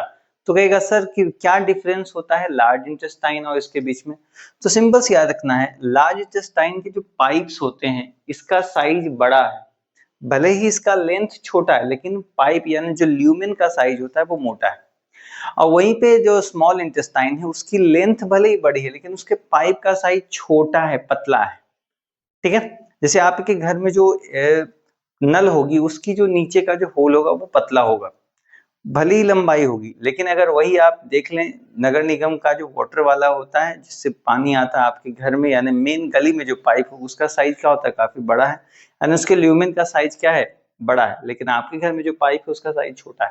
तो जिसका साइज छोटा है उसको हम कहेंगे स्मॉल इंटेस्टाइन, और जिसके ल्यूमेन का साइज बड़ा है उसको हम कहेंगे लार्ज इंटेस्टाइन। ठीक है, कहता है कि जब एब्जॉर्प्शन की प्रक्रिया स्मॉल इंटेस्टाइन के अंदर हो जाती है तो बचा हुआ सॉलिड फीसेस पहुंच जाता है कहाँ, लार्ज इंटेस्टाइन में, ठीक है, या उसे अनडाइजेस्टेड फूड भी आप कह सकते हैं, रिच इन लार्ज इंटेस्टाइन। कहता है the length of large intestine is about 1.5 metre से लेकर 2 मीटर, लेकिन अगर आपके एग्जाम में आएगा तो आप लगभग 1.5 मीटर ही लिखेगा, उतना ही, ठीक है। कहता है the lumen of large intestine is wider than small intestine. Lumen का मतलब हो गया कि ये कोई पाइप है तो इतना बड़ा उसका होल ही है, ये ल्यूमेन कहलाता है। ये लार्ज इंटेस्टाइन का है मान लीजिए, और उसका क्या है कि पाइप मोटा है, पाइप भी छोटा है, और इसके ल्यूमेन का साइज भी छोटा है, तो ये हो गया आपका स्मॉल इंटेस्टाइन का, ठीक है। आई होप आप समझ गए होंगे। कहता है कि सर फंक्शन, मेन फंक्शन क्या है, तो याद रखिएगा large intestine is the site of absorption of water, ये सबसे महत्वपूर्ण है। लार्ज इंटेस्टाइन, अभी तक तो हमने पढ़ा क्या न्यूट्रिएंट्स एब्जॉर्ब हो रहे हैं, लेकिन वाटर कहा जाए तो वाटर जा रहा है कहाँ, लार्ज इंटेस्टाइन में। एंड ऑल्सो स्टोर फीसेस, कौन सा फीसेस, सॉलिड फीसेस जो स्टोर होते, जो अनडाइजेस्टेड आए हैं उसको स्टोर करने का काम इसी के अंदर है। And help in elimination of solid faeces, solid यानी शरीर से जो आपका मल मूत्र त्याग करना है, मूत्र तो नहीं, जो मल होता है यानी जो सॉलिड फीसेस होता है उसको निकालने का काम भी किसका है, लार्ज इंटेस्टाइन का। बट याद रखिए कई बुक्स में ऐसा थोड़ा सा ना दिक्कत होता है, जैसे हमारा एनसीईआरटी भी चीजों में, एनसीईआरटी के अंदर ये दो पार्ट को इंक्लूड ही नहीं करता है, जैसे रेक्टम और अपेंडिक्स। लेकिन याद रखिए आपको जानना है ये भी क्या है, लार्ज इंटेस्टाइन की पार्ट है, लेकिन मुख्यतः जो है एनसीईआरटी इन्हीं दोनों को बताती है कि सीकम और कोलोन, रेक्टम और अपेंडिक्स को एक सेपरेट ऑर्गन मानती है, लेकिन ये है भाग इसी के, ठीक है। तो उसके बाद कहा गया है parts of large intestine, small large intestine के पार्ट। तो चलिए फिगर से समझते हैं। ये वो प्लेस है जहां पे आपका इलियम समाप्त होता है, जहां पे इलियम समाप्त होता है वहां से आपका शुरू होता है लार्ज इंटेस्टाइन। ये पूरा लार्ज इंटेस्टाइन का जो फर्स्ट पार्ट है इसका नाम है सीकम, क्या नाम है, सीकम। और इसके अंदर एक रनिंग जैसा पाइप होता है, ठीक है, इसी पाइप के थ्रू जो चीजें होती है वो ट्रेवल करती है, ठीक है। इसके बाद इतना बड़ा होल आपको दिख रहा है, ये ल्यूमेन है मान लीजिए। तो याद रखिएगा जहां से आपका पाइप शुरुआत होती है वो पाइप थोड़ा धीरे धीरे मोटा होता जाता है, तो इधर साइड का जो पूरा हिस्सा होता है, यानी पूरा पाइप, ये इसकी बात हो रही है अंदर वाले की, ये जो पाइप है उसकी, इसका नाम होता है चलिए देखिए दो तीन नाम है यहाँ पे, ये भी, ये पूरा हिस्सा आप देख लीजिएगा, ठीक है, ये पूरा हिस्सा, फिर यहाँ वाला हिस्सा है आपका, ये हिस्से, ठीक है, और एक हिस्सा कुछ यहाँ पे है, तो टोटल यहाँ पे 4 हिस्से। सबसे फर्स्ट जो आपका नाम है यहाँ पे आता है जिसे हम कहते हैं असेंडिंग कोलोन, ठीक है, असेंडिंग कोलोन। अगर आपसे पूछेगा असेंडिंग क्यों है, तो यहाँ का जो पाइप का साइज होता है ये धीरे धीरे मोटा होता जाता है, इसके बाद एक समय आने के बाद ये स्थिर हो जाता है, तो दूसरा का नाम है ट्रांसवर्सल, ट्रांसवर्सल कोलोन, ठीक है। तो और तीसरा क्या है सर, तो असेंडिंग का अपोजिट क्या होता है, डिसेंडिंग, तो इसका जो है इसका नाम है डिसेंडिंग कोलोन। जैसे हमने कहा कि यहाँ पर धीरे धीरे पाइप का साइज क्या हो रहा है, इंक्रीज हो रहा है, तो इस साइड में पाइप का साइज क्या होगा, डिक्रीज होगा, इसीलिए इसका नाम है असेंडिंग, क्योंकि पाइप का साइज बढ़ा था, इधर आपका डिसेंडिंग है, और असेंडिंग डिसेंडिंग के बीच में आने पर एक अवस्था क्या होती है, समान हो जाती है, अब कुछ नहीं करा, उसका नाम है ट्रांसवर्सल। तो ये क्या है सर, यहाँ पर अगर आप ध्यान दीजिएगा तो यहाँ पर इस नाम का एक एस शेप होता है, ठीक है, यानी ये जो कोलोन का, इसीलिए इस जगह का नाम होता है सिग्मोइड कोलोन, ठीक है। तो सर सिग्मोइड कोलोन क्या करता है सर, तो सिंपल से याद रखना है सीकम का तो कोई फंक्शन नहीं होता, सीकम का समझिए एक एंट्री पॉइंट है, किसका, स्मॉल एंट्री, कोई भी जो सॉलिड फिशेस है वो किसके थ्रू एंटर करेगी, सीकम के थ्रू। कोलोन का मुख्य काम होता है वाटर का एब्जॉर्प्शन करना, किसका, सीकम का, नहीं कोलोन का, कोलोन का मुख्य काम क्या है, वाटर का एब्जॉर्प्शन, और जो आपका सॉलिड फिशेस जो यहाँ उसको ट्रेवल करके कहाँ ले जाना, इस वाले हिस्से में, जिसका तीसरा है कौन सा, इसका नाम है रेक्टम, ठीक है। और ये जो आपको छोटा सा स्ट्रक्चर दिख रहा है इसका नाम है vermi form appendix, vermi form appendix इसका नाम है, क्योंकि कीड़े जैसा दिख रहा है इसीलिए, छोटे छोटे कीड़े जैसा, ये रेक्टम है, और जहां से सॉलिड फिशेस बाहर निकलेगी उसको हम एनस कहेंगे, ठीक है। तो कोलोन की ये फंक्शन है। सिग्मोइड कोलोन के बारे में बस ये याद रखना, सिग्मोइड कोलोन का स्ट्रक्चर एस की जैसे होता है और वही वो हिस्सा होता है जो सॉलिड फिशेस को रेक्टम में डाल देता है। इसीलिए तो कई सारे फंक्शन हो जाएंगे। तो ये पूरा हिस्सा था आपका इसके बारे में। तो आइए अब देखते हैं इसके बारे में क्या क्या हमने लिखा है। हमने ही लिखा है, हमने किसी चीजों से नहीं लिखा है। सीकम के बारे में कहा गया, it is the side from where large intestine start. वो ये पार्ट जहाँ पे आपका लार्ज इंटेस्टाइन शुरू होता है उसी को सीकम कहते हैं। कोलोन क्या है? It is the site where water is absorb. वो साइड जहाँ से वाटर को एब्सॉर्ब किया जाता है लार्ज इंटेस्टाइन के अंदर, उसी को हम कोलोन कहते हैं। इसके अलावा it also help in sending faeces rectum by peristaltic. याद कीजिए हमने शुरुआती में आपको बताया था कि पेरिस्टाल्टिक मूवमेंट हमारी पूरी बॉडी में होगी, चाहे वो स्मॉल इंटेस्टाइन हो चाहे आपका लाइन, सब जगह। तो पेरिस्टाल्टिक मूवमेंट को करके ये जो सॉलिड फिशेस, जो मान लीजिए कोई सॉलिड फिशेस यहाँ पर है, इसको आगे ट्रेवल करके यहाँ ले जाना काम किसका है? आपके कोलोन का है। रेक्टम आता है, रेक्टम ये वाला हिस्सा। एक रेक्टम एक तरीके का स्टोरेज पॉइंट है किसका? सॉलिड फिशेस का। तो क्या आ गया है?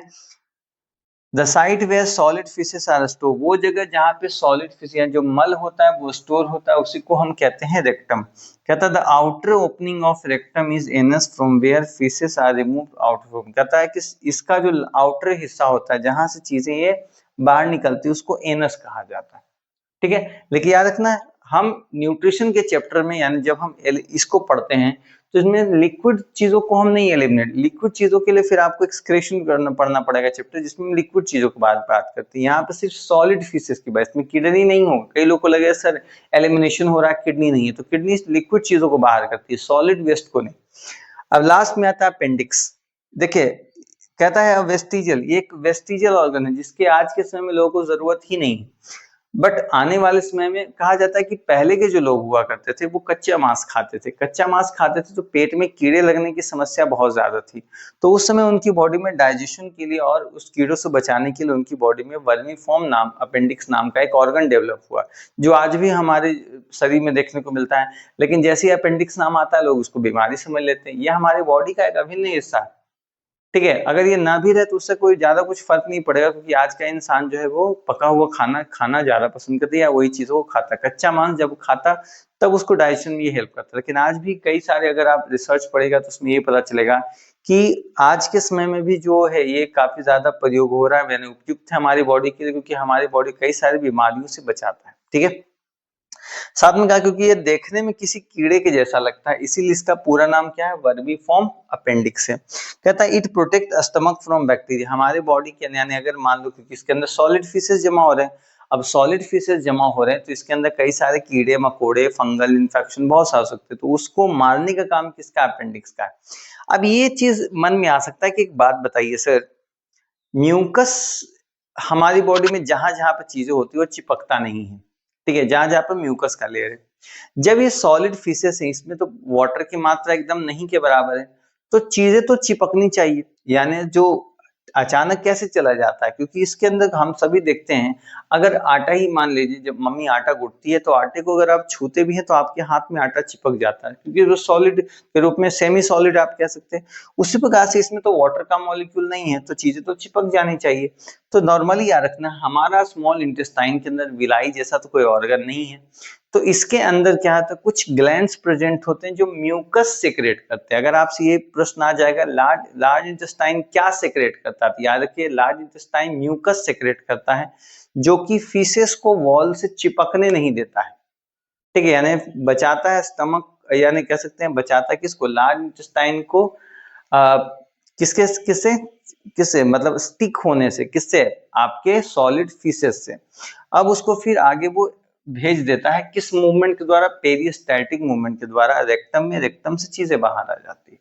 ठीक है। तो ये था पूरा आपका कंप्लीट चैप्टर। आई होप आपको ये चीजें समझ में आई होंगी। वीडियो बनाने में काफी मेहनत लगी है। ये वीडियो अभी तो ऐसे हमने रात में शूट किया था, बट अभी करते करते टोटल समय लगभग 5:45 बज रहे हैं। तो सोच सकते हैं काफी समय लगा है इस वीडियो को पूरा शूट करने में आपके लिए। तो इस वीडियो को लाइक करें, शेयर करें, उन तक पहुंचाएं जिनको इस वीडियो की नीड है।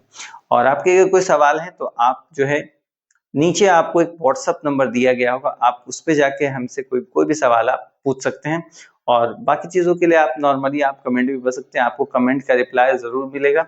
और इसकी पीडीएफ नोट्स के लिए हमारे टेलीग्राम चैनल की लिंक नीचे दी गई, उसको जरूर ज्वाइन करें। और पिछली वीडियो के लिए भी हमारे नीचे लिंक दिया गया है, उस पे जाके आप हमारी सभी वीडियो को देख सकते हैं, जो कि पूरा लाइव प्रोसेस वीडियो उस पे पड़ी हुई है। तो आई होप आपको वीडियो अच्छा लगा। वीडियो पसंद आया तो प्लीज लाइक करें, शेयर करें, उन तक वीडियो को पहुंचाएं जिनको इस वीडियो की नीड है। तो मिलते हैं अगले वीडियो में, तब तक के लिए बाय बाय।